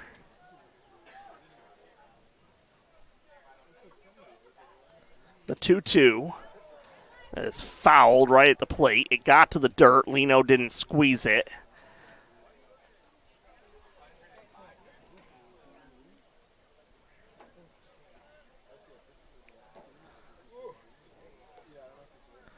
There is a right-hander standing atop the mound out in the Tritons' pen, so maybe he got loose and I missed it and it's just waiting for the call. We'll see. Yeah, there was a right-hander warming up the last couple minutes. Bivens setting for the 2-2.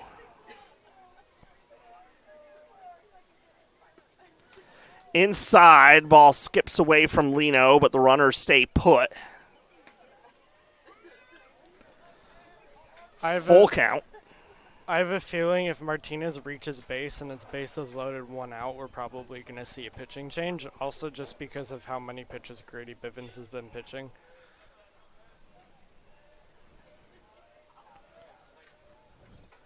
Payoff pitch. Sails inside for the third hit batter of the game by Bivens.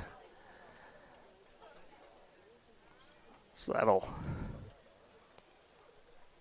load up. Well, I assume the runner's staying put. Maybe they're calling this a foul ball. The runners aren't moving. I thought that hit him, though. Did it not? Well, home plate umpires seem to indicate that it hit the bat.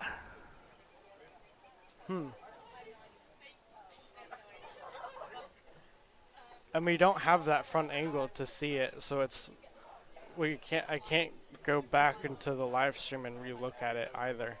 So a foul ball. Martinez good to continue.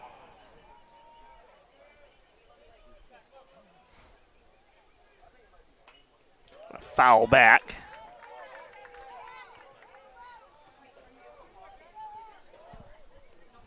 I remember a couple days ago I was watching the Rays Guardians game, and they were playing in Cleveland, and Junior Caminero hit a foul ball straight to his face and then went on to get a hit.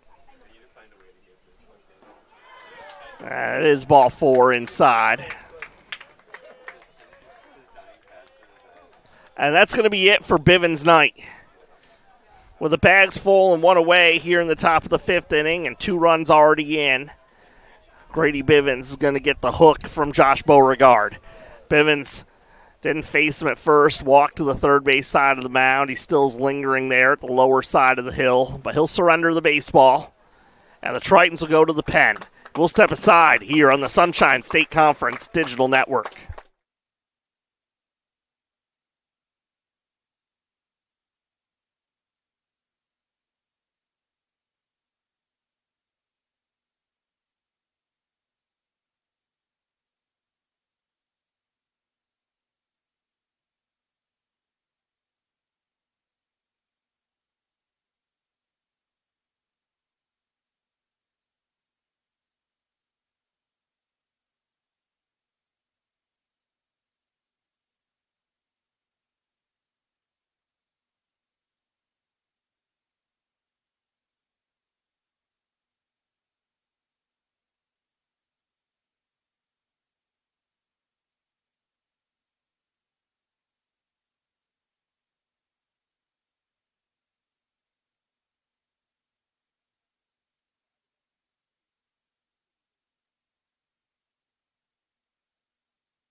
This is a college like no other. No bricks and ivy, but sun and sand, where learning happens everywhere, even here. A home for the adventurous, the doers, the free thinkers, and the best friends, where we push you to become a better citizen, problem solver, creator, for the careers of today and new ones on the horizon. Thank Thank you to preferred partner of Eckerd Athletics, Cindy-O Wealth Partners. Cindy-O Wealth Partners can help you simplify your wealth-related decision-making through their years of experience and earned expertise, unwavering work ethic, and unquestioned integrity. Check them out at cindyowp.com. Thank you to preferred partner of Eckerd Athletics, Domino's on 34th Street South. For pizza, wings, pasta, salad, and sandwiches, think Domino's, just a mile from campus on 34th. Del Campo for Eckerd. Del Campo in out of the pen, delivers down in the dirt, 1-0. Joander Irigoyen began this inning with a solo home run. Gunnett Carlson reached on infield hit. Then Vanacek and Ponce with solid singles. After the pop out by Turer, Martinez walked. That was it for Bivens. Here's a mile-high pop fly into the evening sky. Gimson waves everyone away and makes the catch out in shallow left with the infield fly rule in effect as he puts it away. 2 gone, and Books is up. Books has struck out twice. Sandwiched in between was a line out to shortstop. Next up at the plate, number 12, Jake Books. Del Campo's 1-0 on the year. He's making his 15th appearance. In 21 2/3 innings, he has struck out 21, walked 17.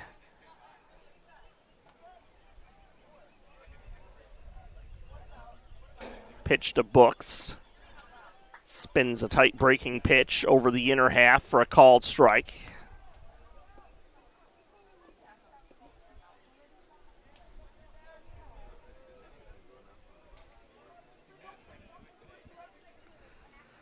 The 0-1.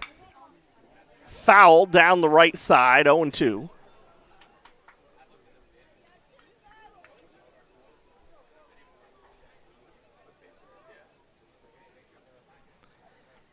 Bags full of Spartans. Vanacek at third, Ponce at second, Martinez at first.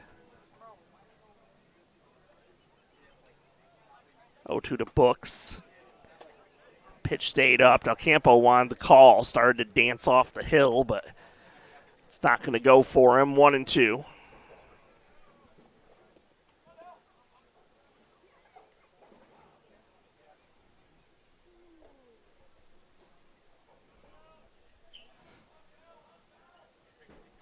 The 1-2. Swing and a miss, and a pitch down low. Tag applied to complete the play and the K. So Del Campo comes in and limits the damage to just the 2 runs. But we're halfway home, and the Spartans have opened up an 8-3 lead over the Tritons on the Sunshine State Conference Digital Network.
Leading off, the left fielder, number 8. Bottom of the 5th inning.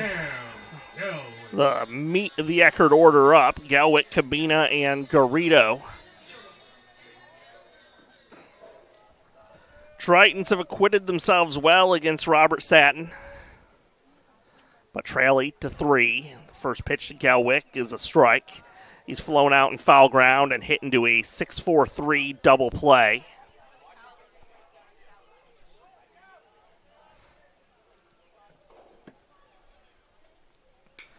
And Gelwick lifts this ball into foul ground, right field side.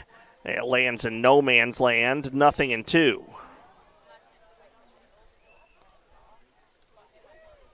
We'll have to do it next season because it's too late in the season for it. But we gotta keep a counter of how many foul balls get hit over there because that's almost every foul ball that gets hit down the right side line always somewhere lands somewhere near the bullpen.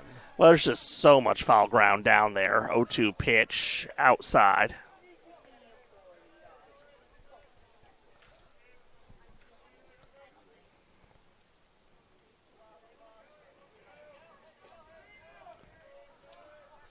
The 1-2. And there's the sky-high fly into shallow center field. Evans trotting in underneath it, makes the catch. Gelwick's 0 for 3, and there's one gone in the Eckerd fifth. Next up at the plate, the first baseman, number 33, Christian Covina.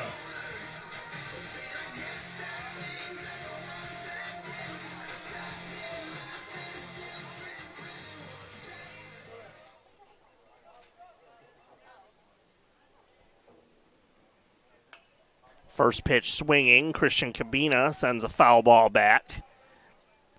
He's 0 for 2 with an RBI. Cabina's definitely due up for a home run because the last home run that he hit was April 2nd against Palm Beach Atlantic. The 0-1. Lined away foul. He's had the power since then to get a home run, but the last couple games especially, it's been really hard in the wind where it's pushing against him, so he has to put even more power into it, which just it's been really hard with the wind. So the 0-2 is high.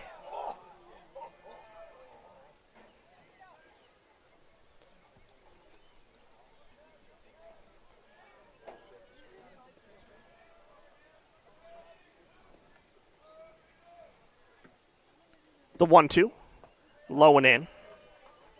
2 balls, 2 strikes.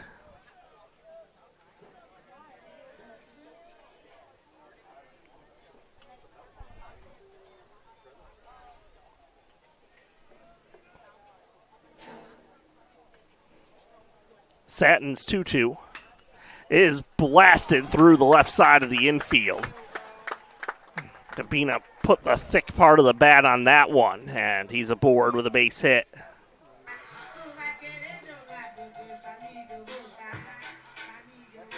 Next up, the right fielder, number 10, Louis Garrido. Garrido to the plate. He's 2 for 2.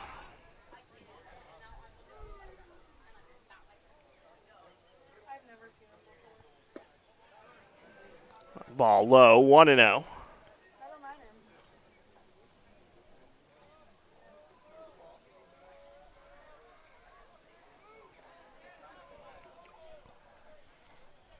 The 1-0 pitch is low, 2-0. Triton's looking to eat into an 8-3 lead by the Spartans.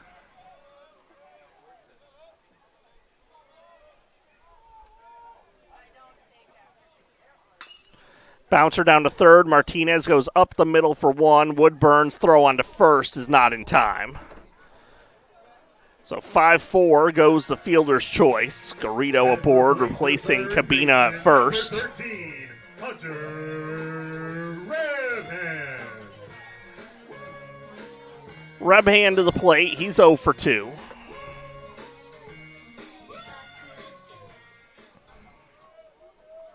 Rebhand hit a rocket his last time up, but it was right at Ponce, who turned it into a double play. Swing and a miss because Garrido was in the process of stealing second when the ball was hit.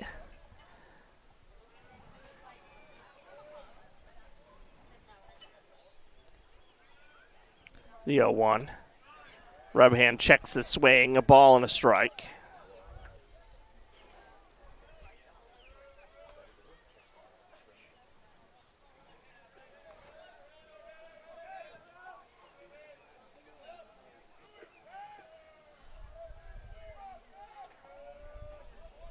The 1-1 is down.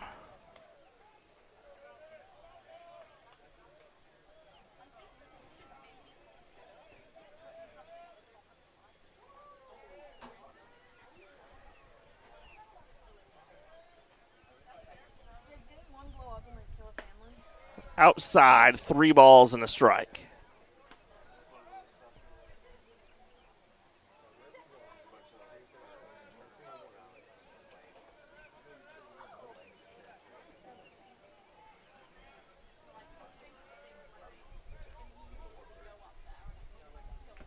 Swing and a foul tip into the mitt of Irigoyen.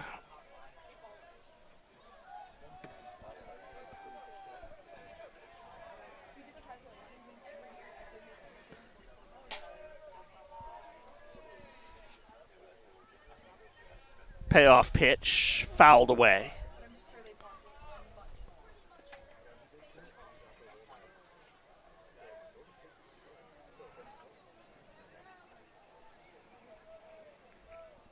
Carlson playing back behind Garrido at first since he's running anyway.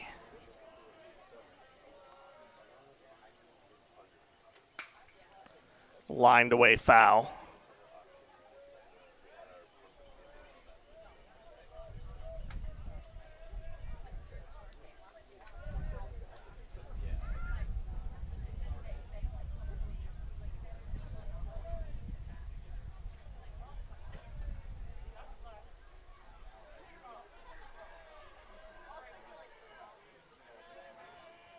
Satin with another 3-2, and it's low and inside for ball 4.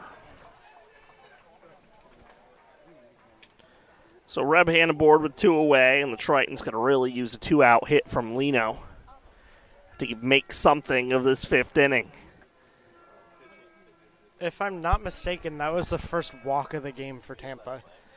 It is indeed the first walk issued by the Spartans. Like I said, they came into the game with only 112 in 377 innings. They don't give away base runners very often. A visit to the mound here for the Spartans. And while they do it, their bullpen will start to get busy.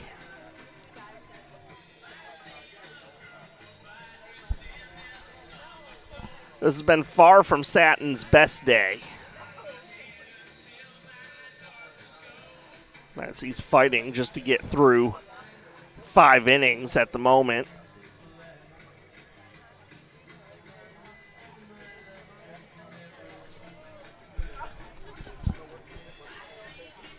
Again, he's 9-2 on the season.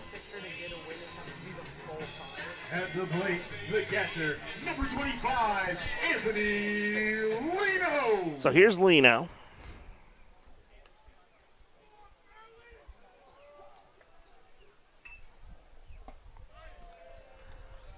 A ball that stays up.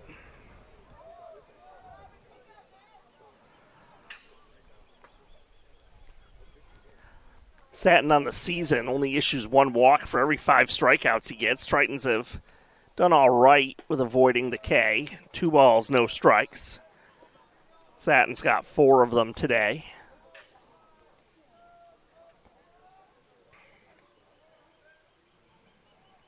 And he is closing in on 100 pitches. This will be his 94th. It's grounded down to first, and Gunnett Carlson has it, steps on first base, and ends the 5th inning. The Tritons leave 2 aboard and trail 8-3 at the end of 5 on the Sunshine State Conference Digital Network.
3, 4, 5 in the order for the Spartans in the top of the 6th inning as this game is about to turn 2 hours old.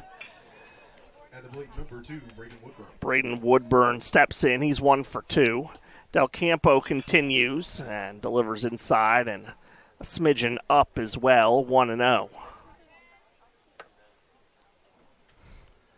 Del Campo working from the line. Here's a bouncer foul to the left side.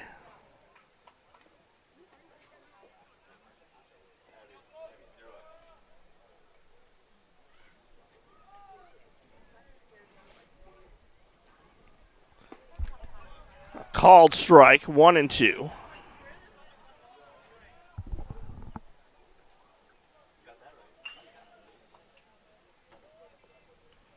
One-two pitch. This is hit high in the air, deep into left center field. Nobody's going to run that one down. The trees might not even catch it. It is way gone for Braden Woodburn.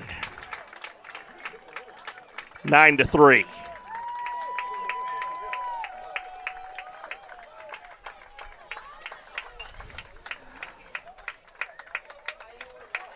Hit that one okay. It's number 7 on the season for the Spartans, 3-hole hitter.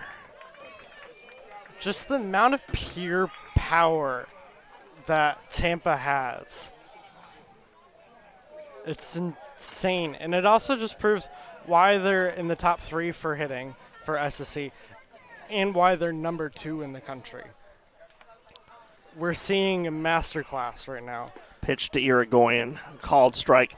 And I guess that's the biggest negative change that I just didn't see coming for this Tritons team. To give up 23 home runs in their first 39 games. They've given up 13 home runs over their last 4 games now, as that pitch misses inside. And we're only a little over halfway through this one. And obviously I understand Rollins, number 16 team in the nation, and that's going to be another one right there. So that will be the 14th in the last 3 games, as Irigoyen has hit home runs in back-to-back at-bats.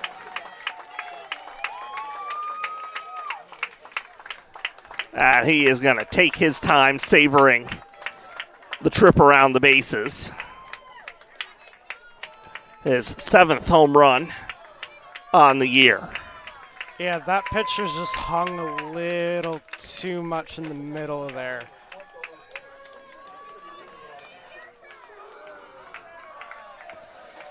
So here's Carlson. Next up, number 0, Bennett Carlson.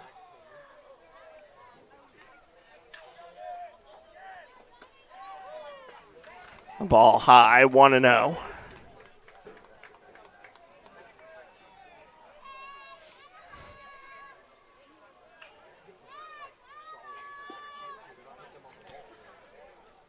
A ball down, 2-0. So to finish my point I was making before, it caught me completely off guard against Rollins because that was also not a lineup that showed particular propensity to hit home runs over the course of the year. And Tampa came into this game with over 40 home runs hit this season. You know, not exactly as surprised as I was last weekend to see the pounding that they can put on the baseball as Carlson draws a walk with no outs, and Vanacek is going to come to the plate. Yeah, and Rollins is now 6 in batting, and I think I remember they were down in like 9. They were pretty low down. But They made up games, they made up a couple made up some spots ground. there. There's a swing and a fly ball. Holderine backing up toward the 400 marker, but it's not going to carry him all the way there. In front of the warning track, he makes the catch to retire Vanacek for the first out of the inning. And that was actually McCaffrey batting.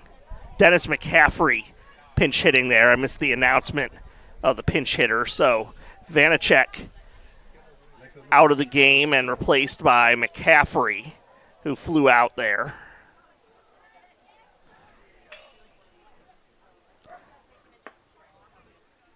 There's a ball up.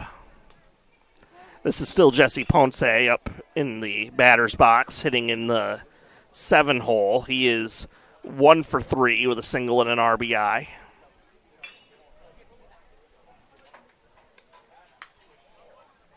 A fly foul.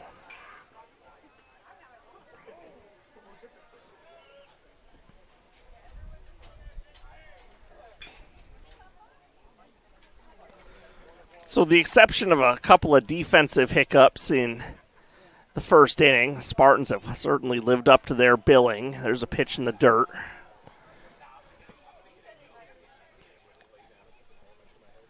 Triton's briefly had a lead in this game thanks to 2 errors by Tampa in the bottom of the first inning.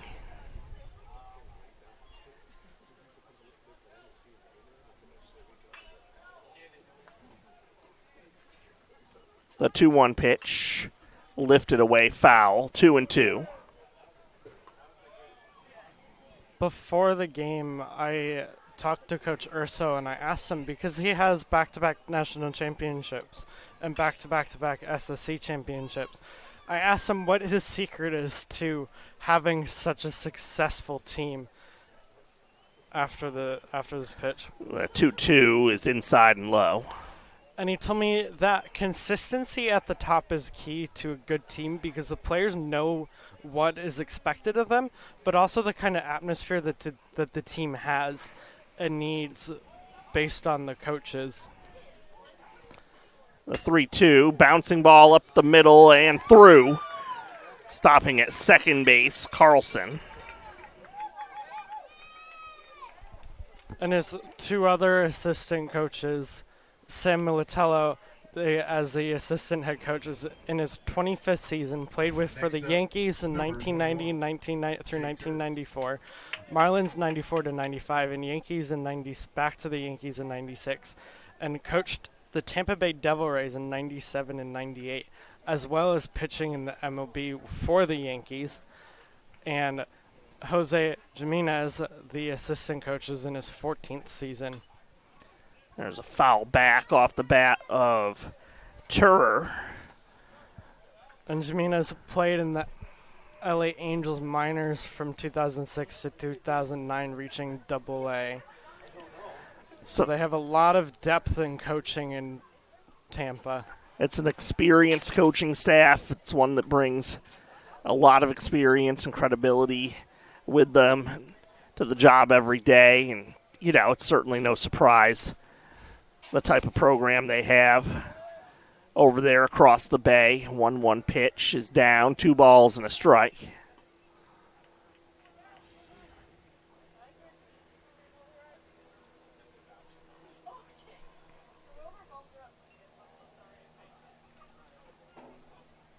Del Campo's 2-1 offering is popped behind first, and Cabina cannot reel it in. It falls in for a base hit for Terror.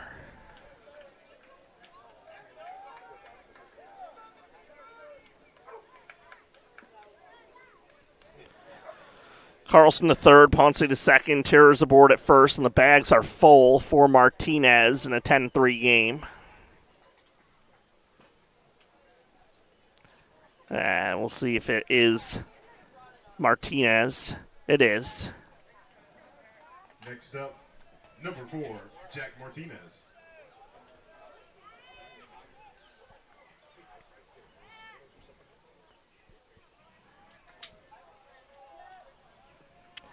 Bullpen has stayed busy for Tampa through this inning, so I think we've probably seen the last of Satin. Martinez looks at a ball low, 1-0.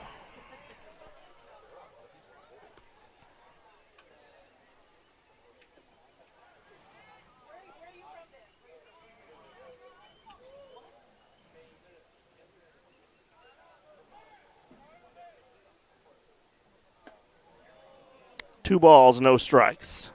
Yeah, I think you're right, Nate, because Satin had 94 total pitches after the 5th inning. So, and he is in line for the win, too. 2-0 pitch, grounded foul toward the Tampa dugout. This is the last home series of the season for the Tritons, and second to last series overall. They'll head up to St. Leo to finish up the year next weekend. Off-speed pitch away. 3-1 on Martinez, and there's nowhere to put him. Yeah, Eckerd goes to St. Leo, and Tampa will host Barry for their last series.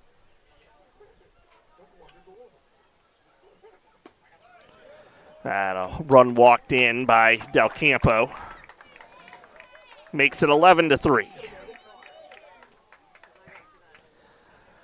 The reminder that I hate to give, but has become obligatory over the last few games, there is no run rule in effect for games 1 and 2 of Sunshine State Conference Series, only for series finales. So even if this goes way sideways, we're going to play the full 9 tonight. A breaking ball strike to Evans.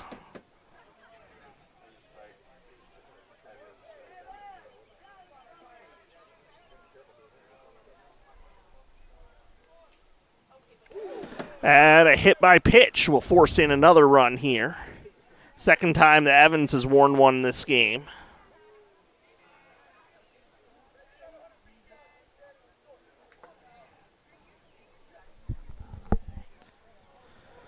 Turner to third, Martinez down to second, and Evans aboard at first for Books, who is the 9th batter of the inning. Next up at the plate, number 12, Jake Books.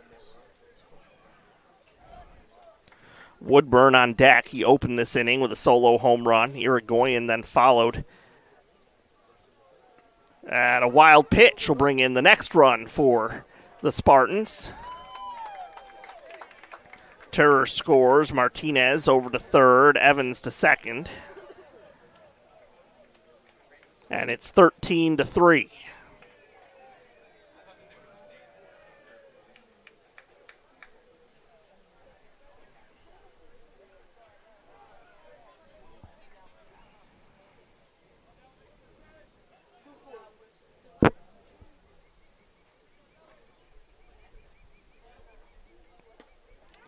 There's a fastball strike to even the count.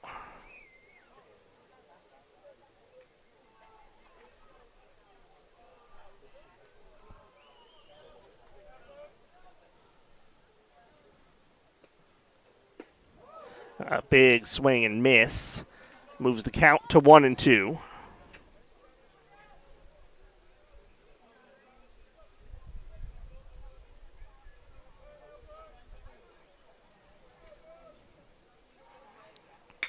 This is grounded to the right side, knocked away by Cabina on the slide. Everybody's going to be safe, and a run scores.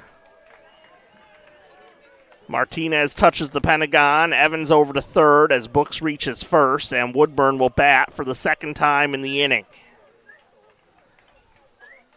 14-3.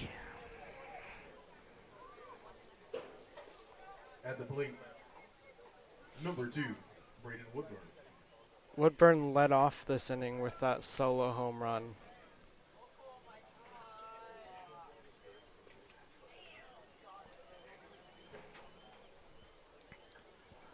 Bazidla walks in from second base to talk to Del Campo.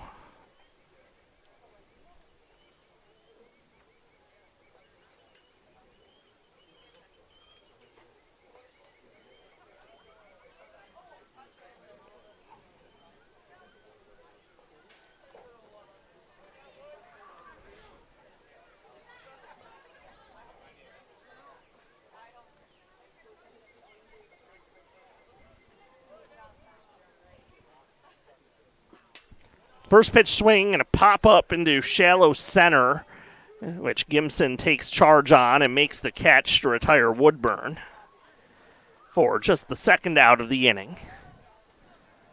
And here's Irigoyen, who homered to left his last time up. It's interesting that Bazidla did that because usually what we see is we see a catcher or the pitching coach or manager go out and initiate a mound visit.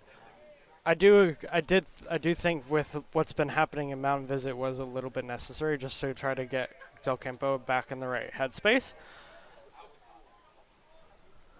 Pitch to Irigoyen. He swings, and this may be and is his third home run of the night in 3 consecutive at-bats.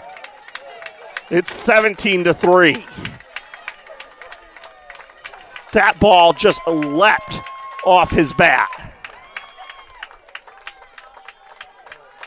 And a multi-home run inning. I've heard of them. I don't know that I've ever actually seen one in person for one player. I mean, again, usually there's wind helping these home runs, but there's no wind. That's just pure power. He has so much backswing behind that hit. That's going to be it for Del Campo. He's going to exit with 2 away here in the top of the 6th. Tampa has scored 9 times in the inning. We'll take a break on the Sunshine State Conference Digital Network.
The top of the 6th inning continues.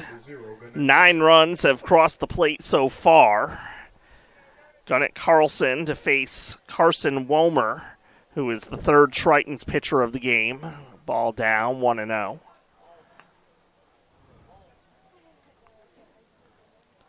Womer, the Parish Community High School product. 1-0, a called strike, 1-1.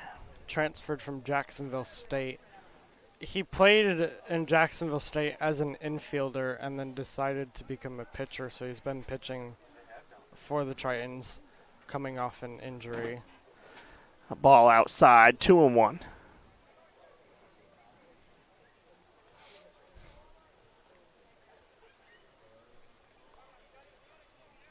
He is a senior, so he will be graduating and will be recognized tomorrow during senior day.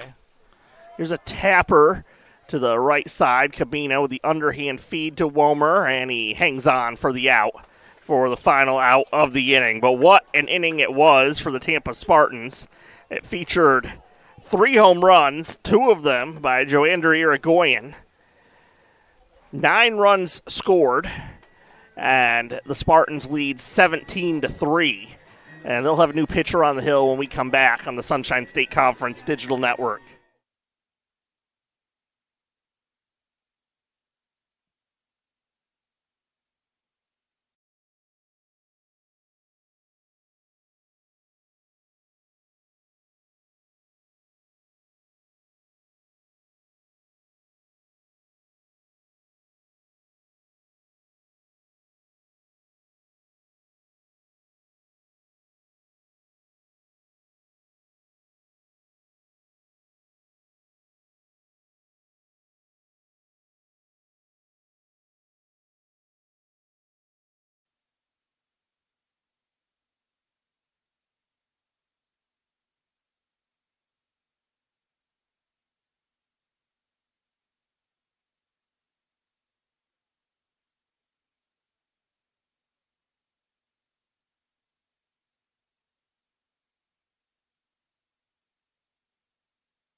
Oscar Hernandez is the new pitcher for Tampa. His first pitch is outside to Ian Gimson. Tampa turned this one into a laugher with 9 runs in the top half of this inning. It's the bottom of the 6th, 17-3 Spartans. Gimson's 1 for 2. Looks at a strike. So Satin leaves in line for his 5th win of the season.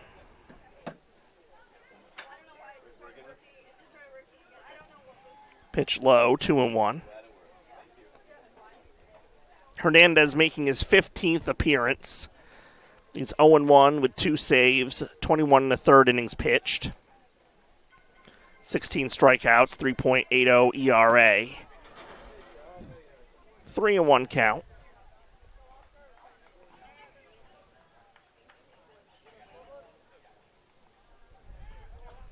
Right-hander working out of the windup. He walks Gibson to begin the inning.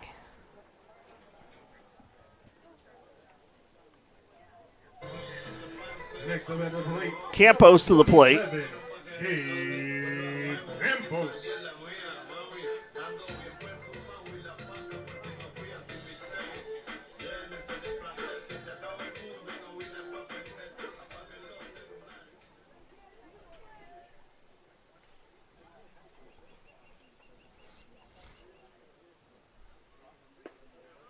Hernandez fires a fastball over the inner half, 0-1.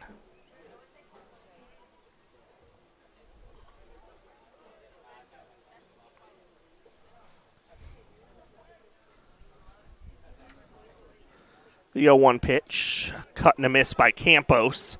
His left leg fully whipping around there on a wild swing.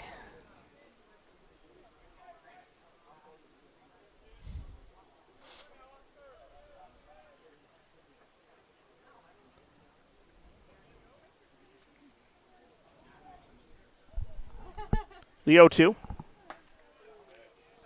stayed up on the inner half, 1-2. Eckerd softball 1-1-0. The Triton softball team has split their doubleheader tonight with the University of Tampa. 1-2 pitch. Down, 2-2. Rubber game of that series will be tomorrow. If the Tritons can come away with a win, they'll be in pretty good shape to finish in second place in the conference. Have a pretty good chance to. The 2-2, outside and down. Full count on Campos.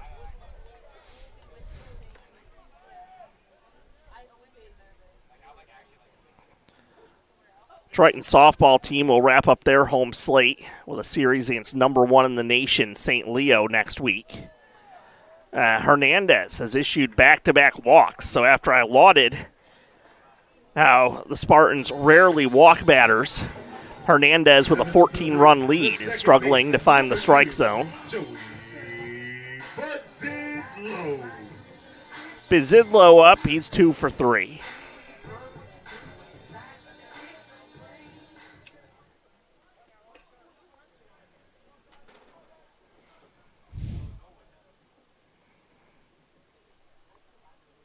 Pitch to Bizidlo. He watches a ball, 1-0.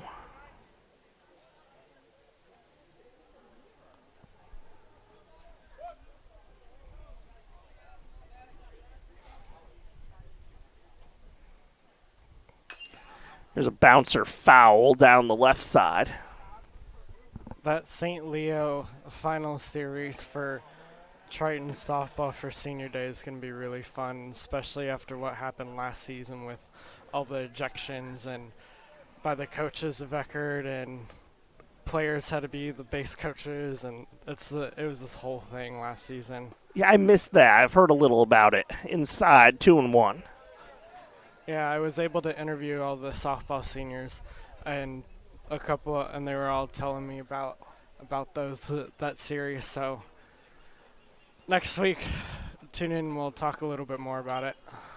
That's fouled back. In fact, actually, if Eckerd wins tomorrow, I believe they will clinch second place, as Tampa would be unable to catch them and flip the tiebreaker. 2-2 is a ball down, so we have yet another full count. St. Leo has already clinched the conference championship, or they will when they finish their game tonight. They will be 26-0. Or actually, no, they have finished. They are now 25-0 on the season. So that game is in the books now.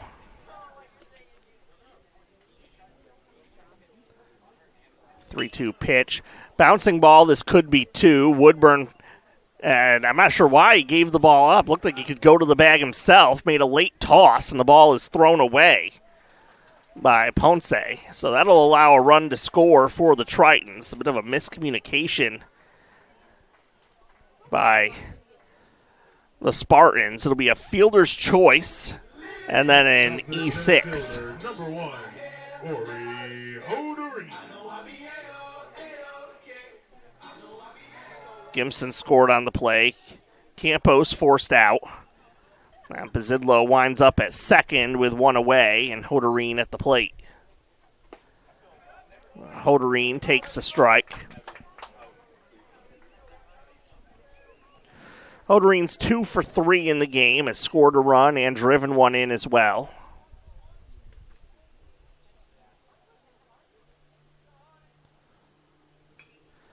There's a foul back to the bottom of the backstop. 0-2. Spartans bullpen is active again. Triton's run that scored makes it 17-4.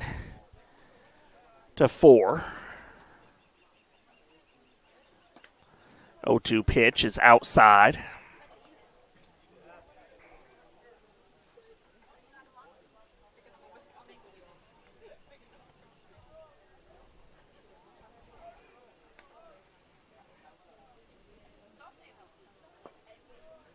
Pitch down.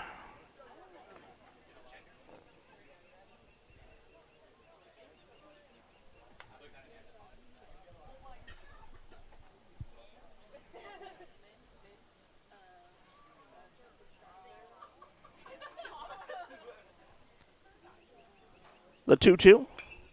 Lifted away foul.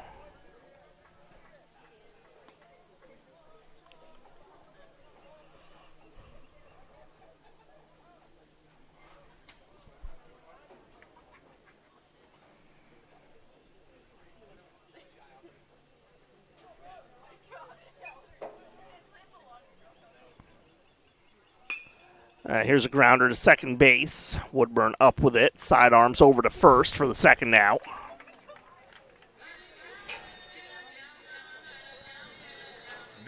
Odereen retired. Galwick up.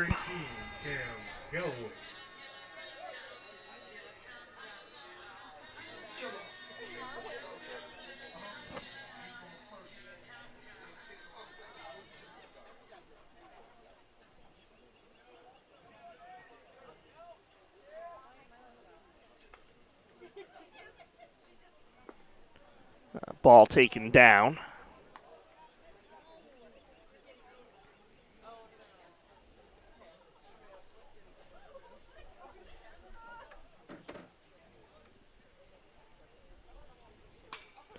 That is smacked foul to the left side, 1-1.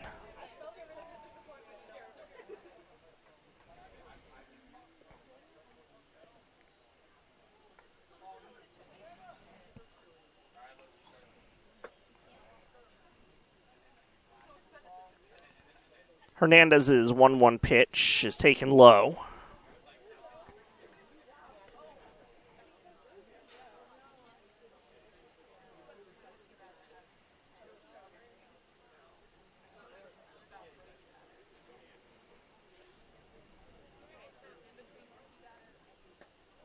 That's low. 3 balls and a strike.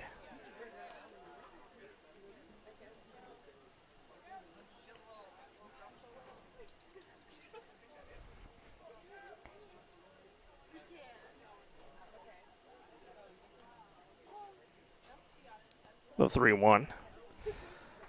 Yet another walk issued by Hernandez.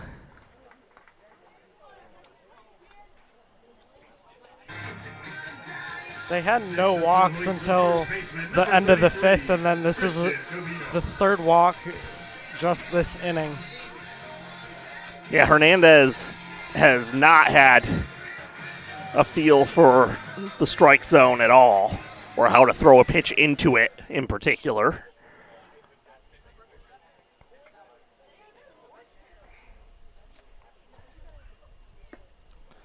His first pitch to Cabina isn't in the strike zone either.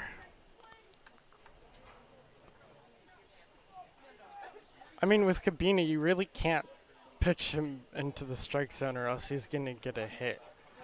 Like, you really have to go for the edge to make him get a weak contact type hit. Swing and a miss. With a 13-run lead, I think he can take his chances throwing the pitch over the plate.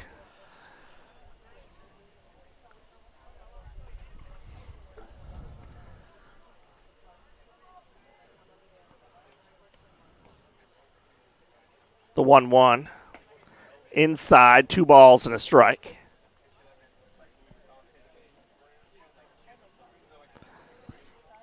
I mean, it's a testimony to just how dominant of a team Tampa is. They've played one of their sloppiest defensive games, and there's a balk by Hernandez, so that'll bring in another run.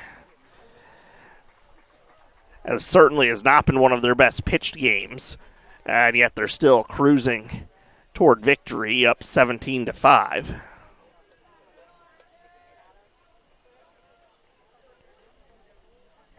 So the balk puts Galwick in scoring position at second and brings Bazidlo to the plate, or rather brings him to touch the plate. Pitch to Cabina as a ball down.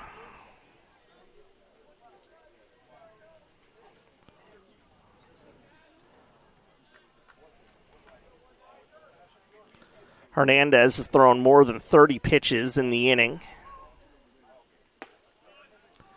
and has issued his 4th walk of the inning. And I think this is going to be it for his day. That's going to be it for Hernandez. He can't pitch an inning for the Spartans tonight. And he will give way with Tampa leading 17-5 on the Sunshine State Conference Digital Network.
Luis Garrido batting with 2 on and 2 down here in the bottom of the 6th inning at Turley Athletic Complex.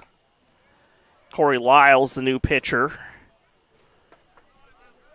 First pitch strike delivered by the junior from Mantua, New Jersey.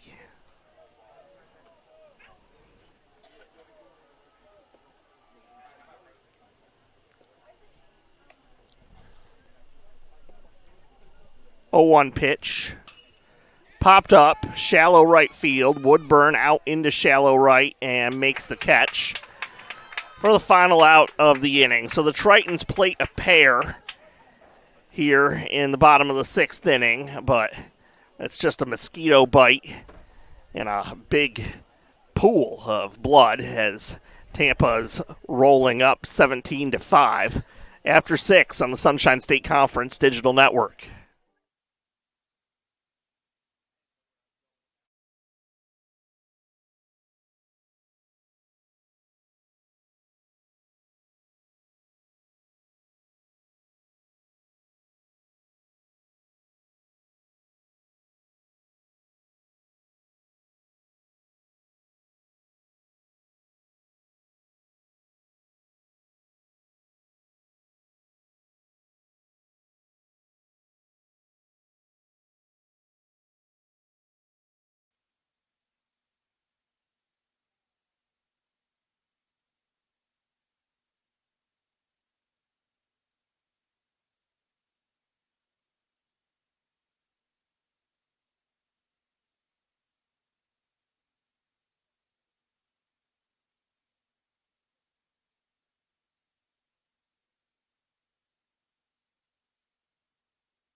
At the plate, number 16, Dennis McCaffrey. Top of the 7th inning here in St. Petersburg. It was a gorgeous day, has settled into a lovely night. Not for the Tritons in particular, but Womer gets a first pitch pop fly off the bat of McCaffrey, the left fielder, and it's caught by Bazidlo at second base. 1 pitch, 1 away.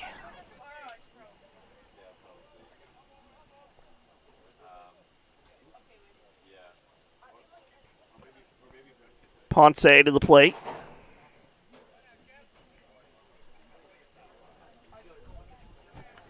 Next up, number 44, Jesse Ponce.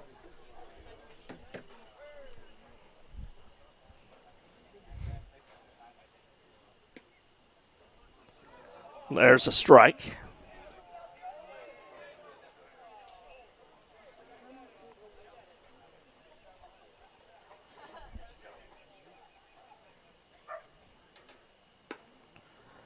That's outside, a ball and a strike.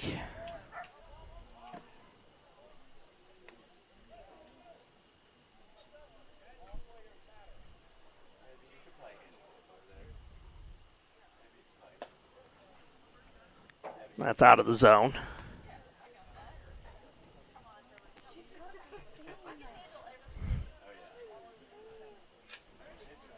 Womer works stretch exclusive.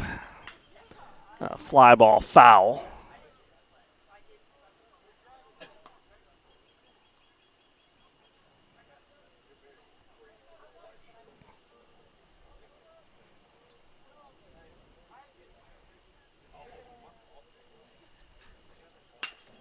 This is a bouncer to short. Gimson up with it. And slings it a bit low, but catchable for Cabina. 2 away.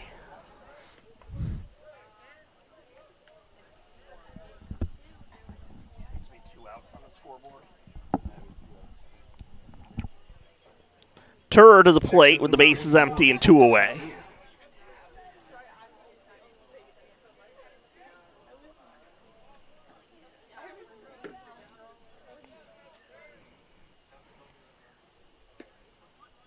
Fastball outside, 1-0.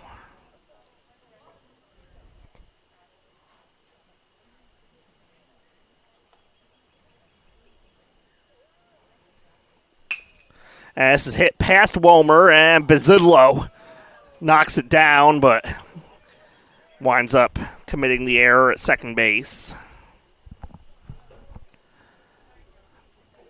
Martinez to the plate after the 4th Eckerd error of the game. Second Eckerd error of the game. I had a wandering eye. I was looking at the error column for Tampa. They've committed 3. Eckerd has now committed 2.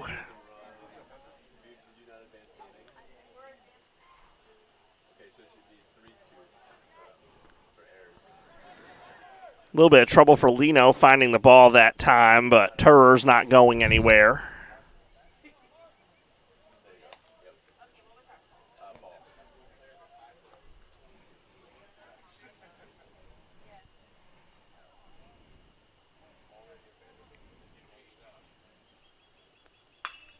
That has hit a mile foul. Just pulled that a little bit, swing in there early. Waited a little bit. If he waited a little bit, that was going to be very close to being gone. The 1-1. Cut and a miss on a pitch low and outside. Martinez homered back in the 4th inning.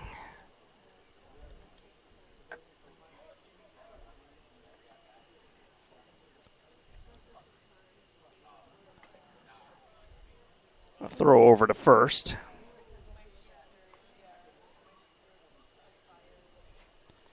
That's the one thing I don't understand in MLB is the last couple of years fans have started to boo when pitchers throw to first base, and that usually hasn't been a thing. Pitch low and outside. 2-2.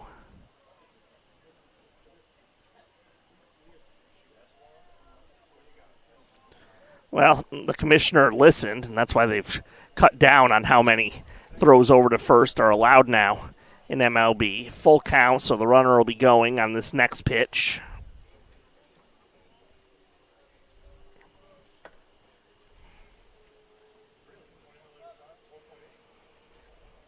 Payoff. Popped up on the infield left side, and Gimson makes the call and the catch for the final out of the inning. Time to get up and stretch here in St. Petersburg. It's 17-5 Tampa on the Sunshine State Conference Digital Network.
Hunter Rebhan leads off for the Tritons in the bottom of the 7th inning.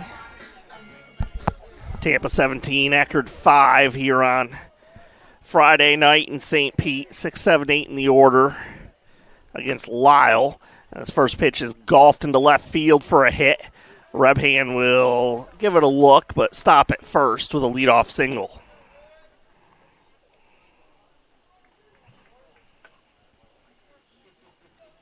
Tenth hit of the day for the Tritons. At the plate, the catcher, number 25, Anthony Lino. Here's Lino. He's 0 for 3.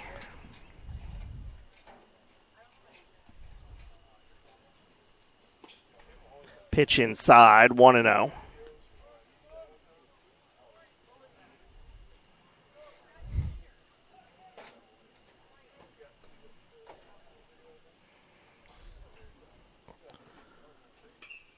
Fouled away to the right.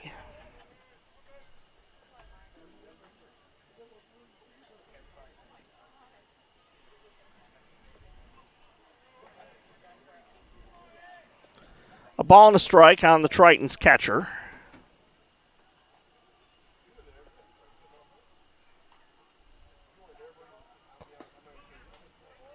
A called strike, 1-2.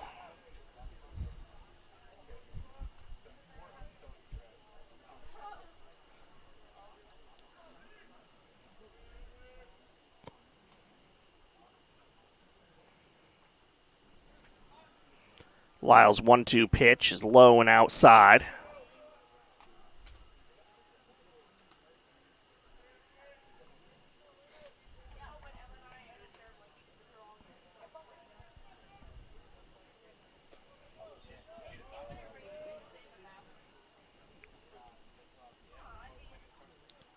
The 2-2. Hit towards shortstop. This should be 2. Woodburn's relay on to first. Completed easily. A 6-4-3 twin killing.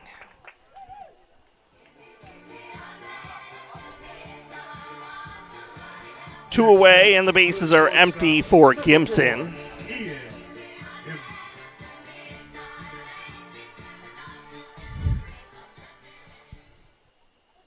Nova Southeastern took game 2 again over Florida Southern, beating them 16-10. So they got 2 wins on the series so far. Ball down to Gimson, 1-0.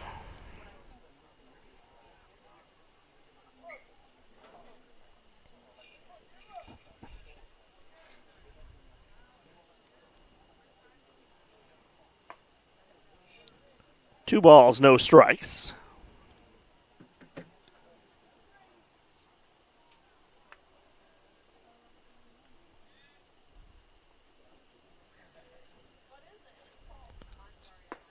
Three straight outside, delivered by Lyle.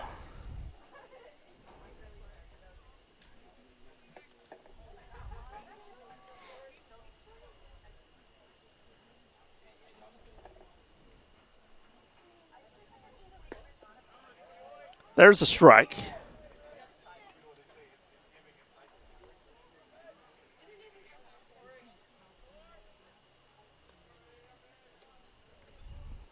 Out of the line, the 3-1.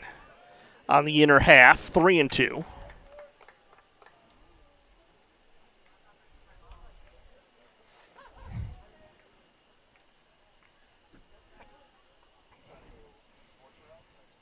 Payoff pitch. Check swing and a ball low.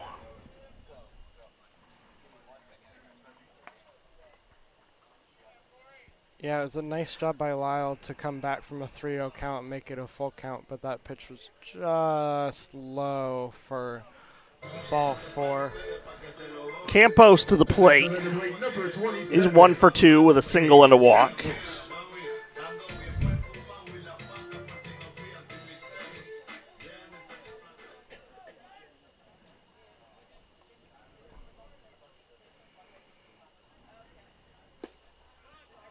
Pitch to Campos outside.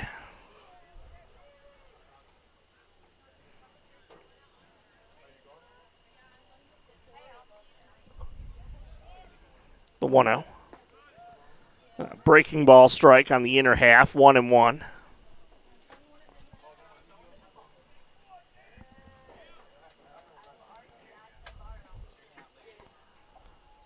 One pitch. Stays inside. 2 balls and a strike.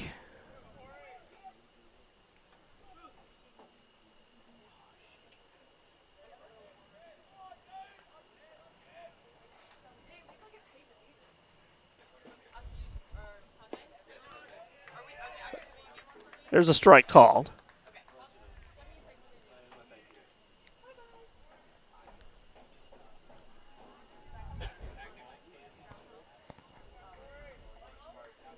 The 2-2.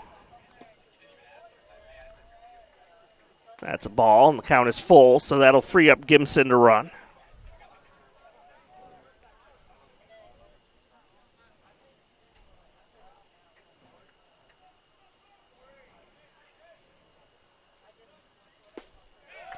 As called, strike 3 for the final out of the inning. We've played 7 in St. Pete. Tampa 17, Eckerd 5 on the Sunshine State Conference Digital Network.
We've reached the 8th inning here at Eckerd. Carson Woolmer continues on the hill and delivers a strike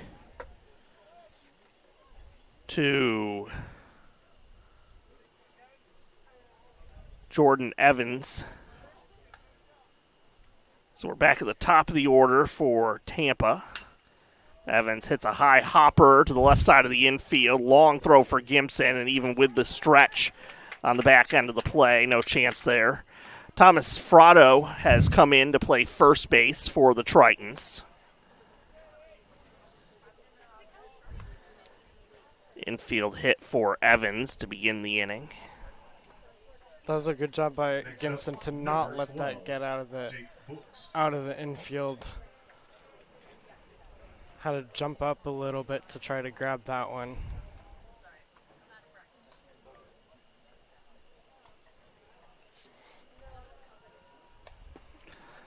Ball down, delivered to Jake Brooks, who is 1 for 5. I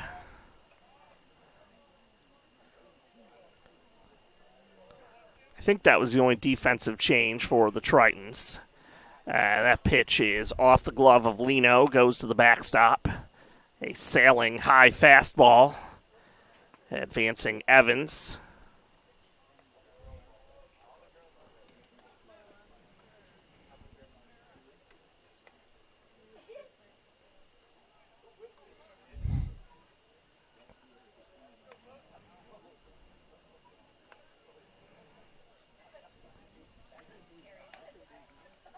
2-0 pitch. There's a strike.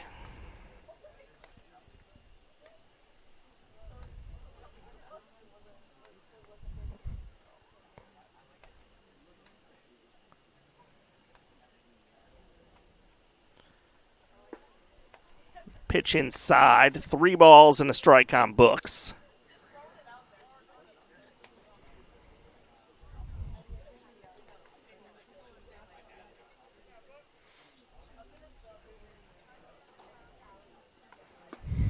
Swing and a foul tip into Lino's mitt.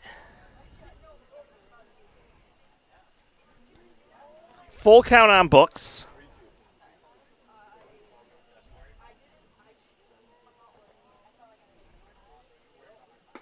Swing and a miss.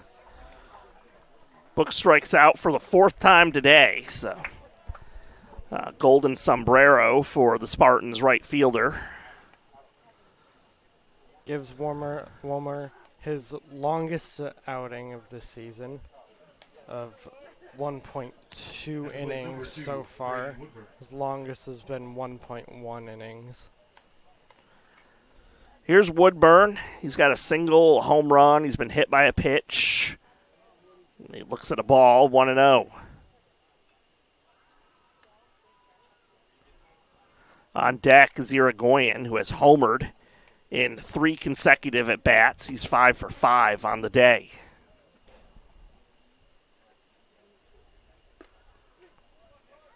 A called strike on the breaking ball.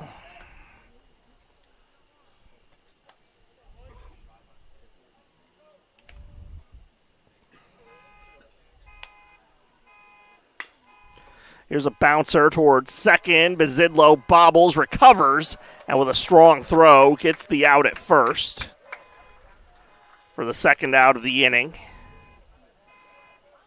Evans is over to third base.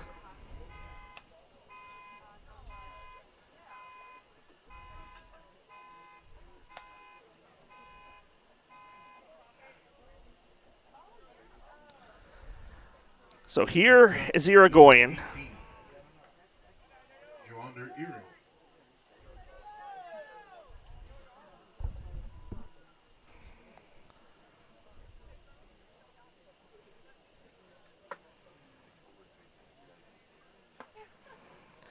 There's a ball.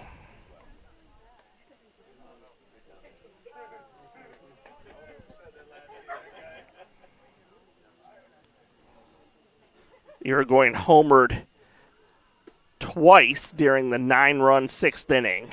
Heading to count now, 2-0.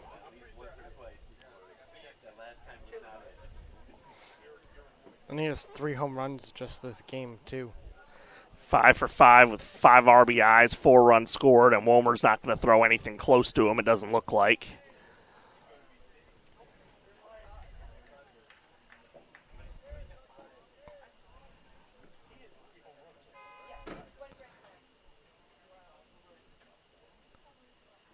The 3-0 is outside, so Womer stays away from Irigoyen.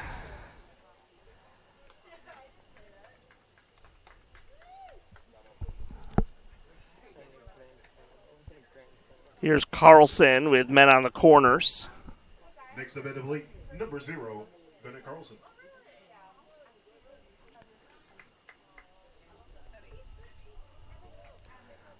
This game has advanced into its 4th hour, with Tampa rolling along up 17-5. First pitch swinging. Carlson fouls the ball off. It's going to be a late night for the little bat boy. For Tampa running back and forth. He still has energy. Yeah, I think I had energy when I was that age too, but pitch high, 1-1. At this point, though, it might be overly tired energy.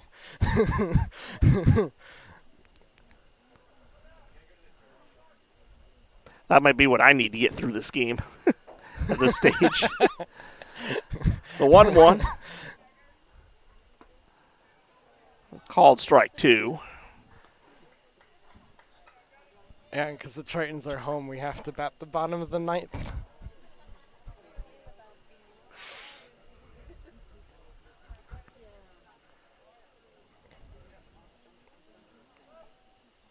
Womer kicks and delivers. Swing and a miss. 2 strikeouts in the inning for Womer. He keeps the Spartans off the board in the 8th. Now we head to the home half of the inning with Tampa up a dozen on the SSC Digital Network.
Bottom of the 8th inning, Colton Pizio will lead off for Eckerd. Leading off, number 11, Colton Pizio. Lyle appears to still be out there on the hill for the Spartans, so he'll go back to work.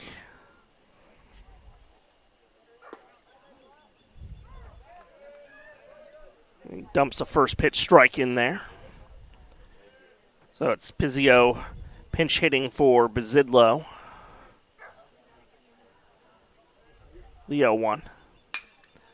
Grounder to shortstop, charging, grab made, and the play made on to first by Ponce. Pizio, one of those seniors who will be recognized tomorrow during Senior Day. Next up on the plate, the center fielder, number 1, Corey Hodery. Hoderine up. Pizio's been on and off this season. Last season, he made very consistent starts. A strike to the Triton center fielder.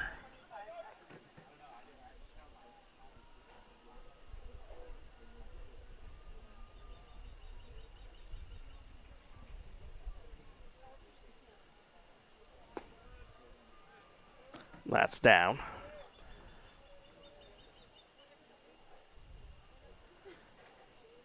Some defensive changes for Tampa. Jacob Makara is now in right field. A.J. Graham is at second base.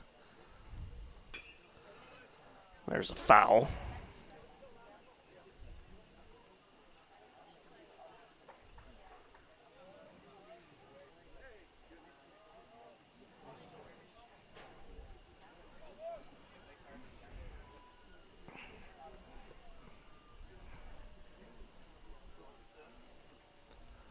Lyles 1-2 to Hoderine.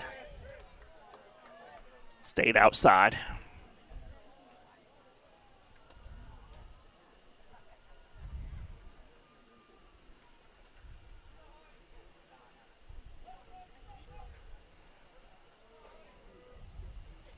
The 2-2 is low, brings up a full count.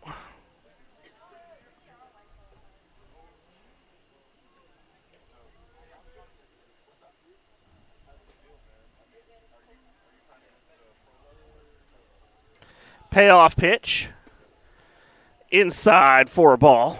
And that'll send Hoderine down to first.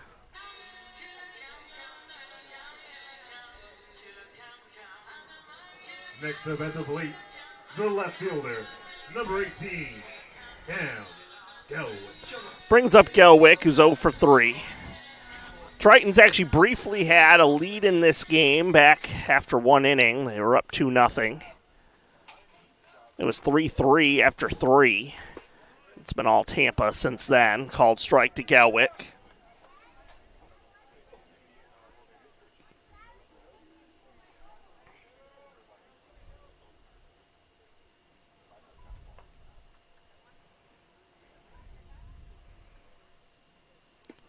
A wave and a whiff at the 0-1 pitch. It's 0-2.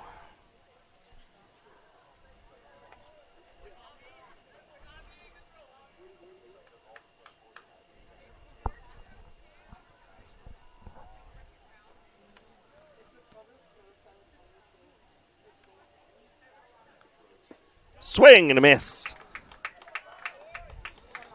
And Gelwick is gone.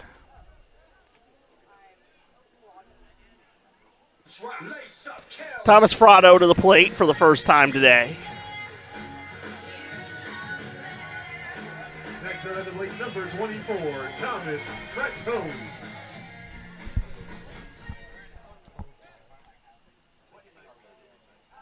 Frotto entered an inning ago as a defensive replacement.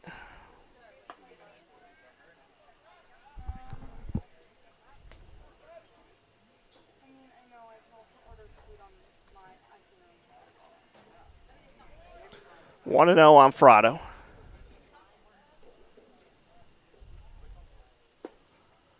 That's low. 2-0.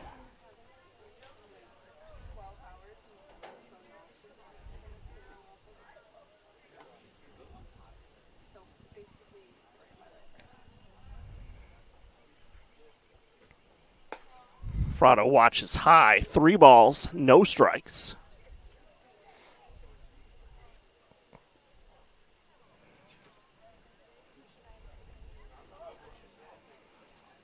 Frotto's 4 for 20 on the season. Takes a strike, 3-1.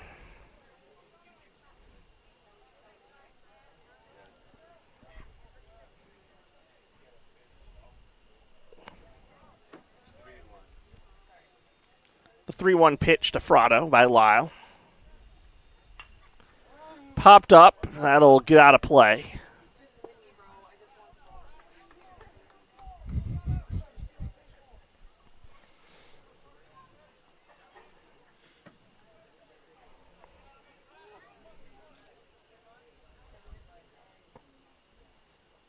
Payoff. Called strike 3. Frotto goes looking, and that ends the 8th. For the Tritons, no runs, no hits, no errors. A man left aboard. And we go to the 9th. It's 17-5 Tampa on the SSC Digital Network.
Leading off for the Spartans, number 16, Dennis McCaffrey. McCaffrey leads off for the Spartans in the top of the 9th inning. First pitch swing, and he hits a jolt out to left field. It's the Spartans' 6th home run of the game. Dennis McCaffrey touches them all to make it 18-5.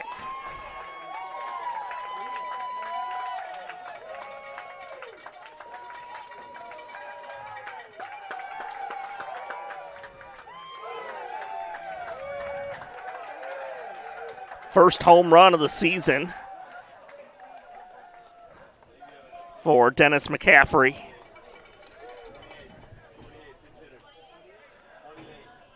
Matthew Fogel pinch hitting outside.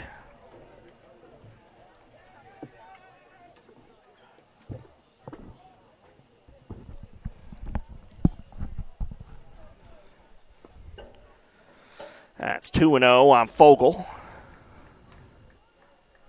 That was the first run for either team since the 6th inning.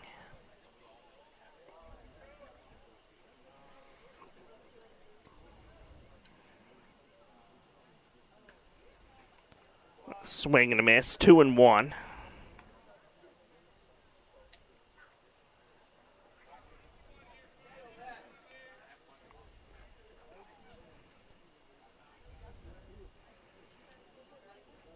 Wolmer kicks and delivers, a cut and a miss.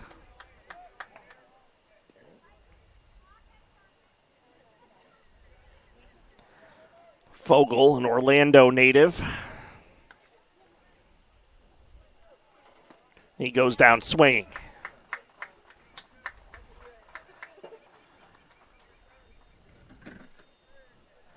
This is Turr, still hitting for himself. Next up, number 21, Jake Turr. He's 1 for 4 with a single and a walk. He has scored twice.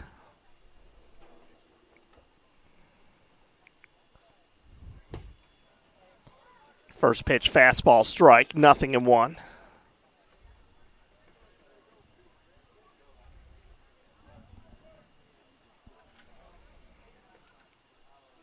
Wolmer's 0-1 is fouled in the air away to the right. Wolmer doing a good job to eat up innings here for the Tritons out of the pen. Looks like they'll be able to get through this game using only 3 arms.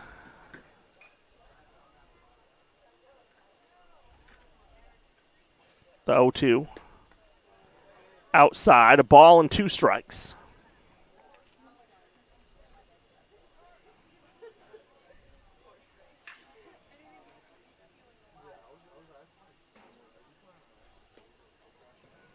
There's a pitch down, 2-2.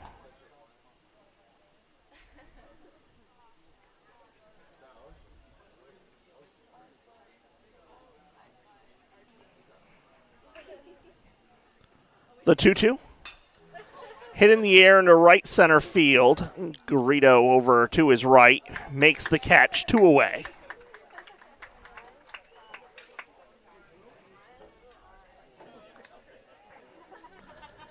And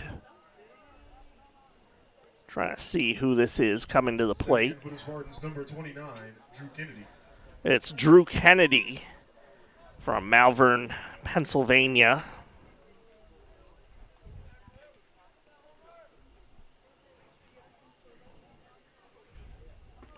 He jackknifes away from the first pitch inside, 1-0.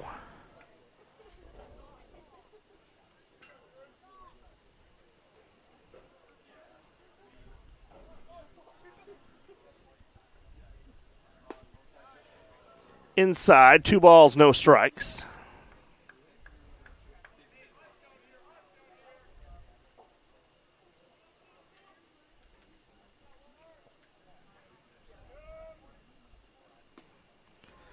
Check swing and a ball low.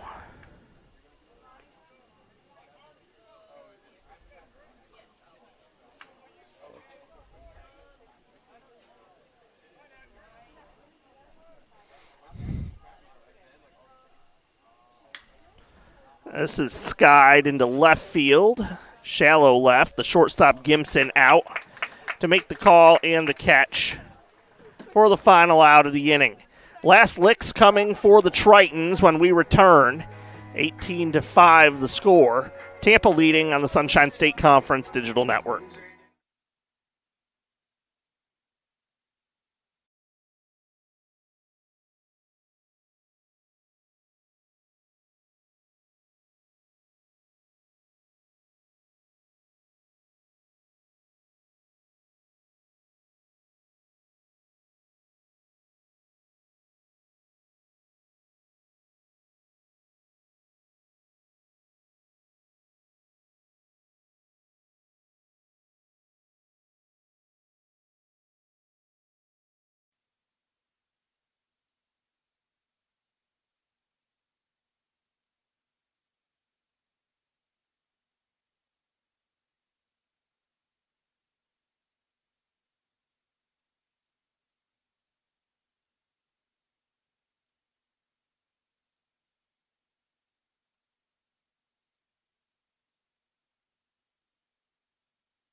Right fielder, number 10, Luis Garrido. Garrido leads off for the Tritons.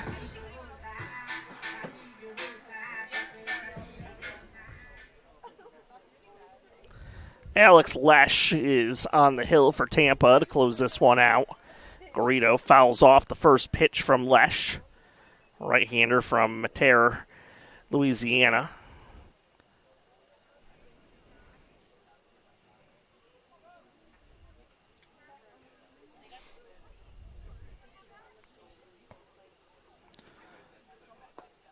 The 0-1 to Garrido's ball, 1-1. Garrido 2 for 4 on the day.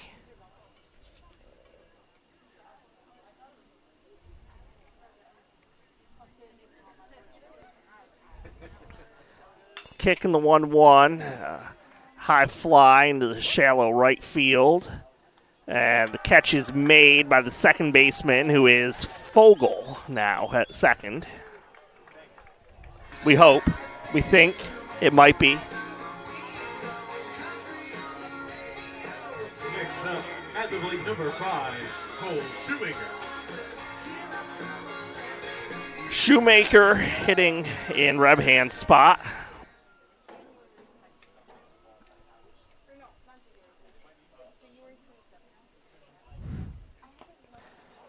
First pitch swinging, a check swing foul ball.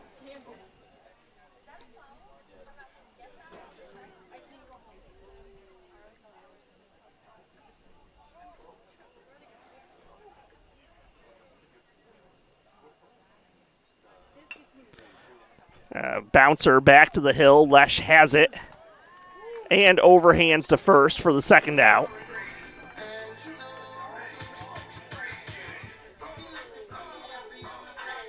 At the bat, number 3, Dawson Jones.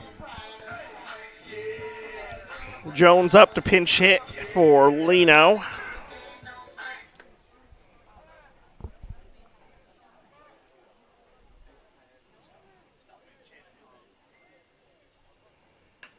First pitch swing and a cue shot down to first, grabbed right by the bag. And touching up at the base, that's the final out of the ball game. It ends with Tampa 18, Eckerd 5. Final score for Tampa to take the series opener with 18 runs on 18 hits, 2 errors, and 9 left on base. Eckerd 5 runs on 11 hits, 2 errors, 11 left on. 6 of Tampa's 18 hits were home runs. Satin with the win to improve to 10-2. And the loss goes to Bivens, who slips to 9-3. The Tritons overall are 28-15, 16-7 in conference. The Spartans are 37-7, 23-2 in conference play. We'll get Game 2 of the series underway tomorrow at noon. Gavin, your final thoughts from this one?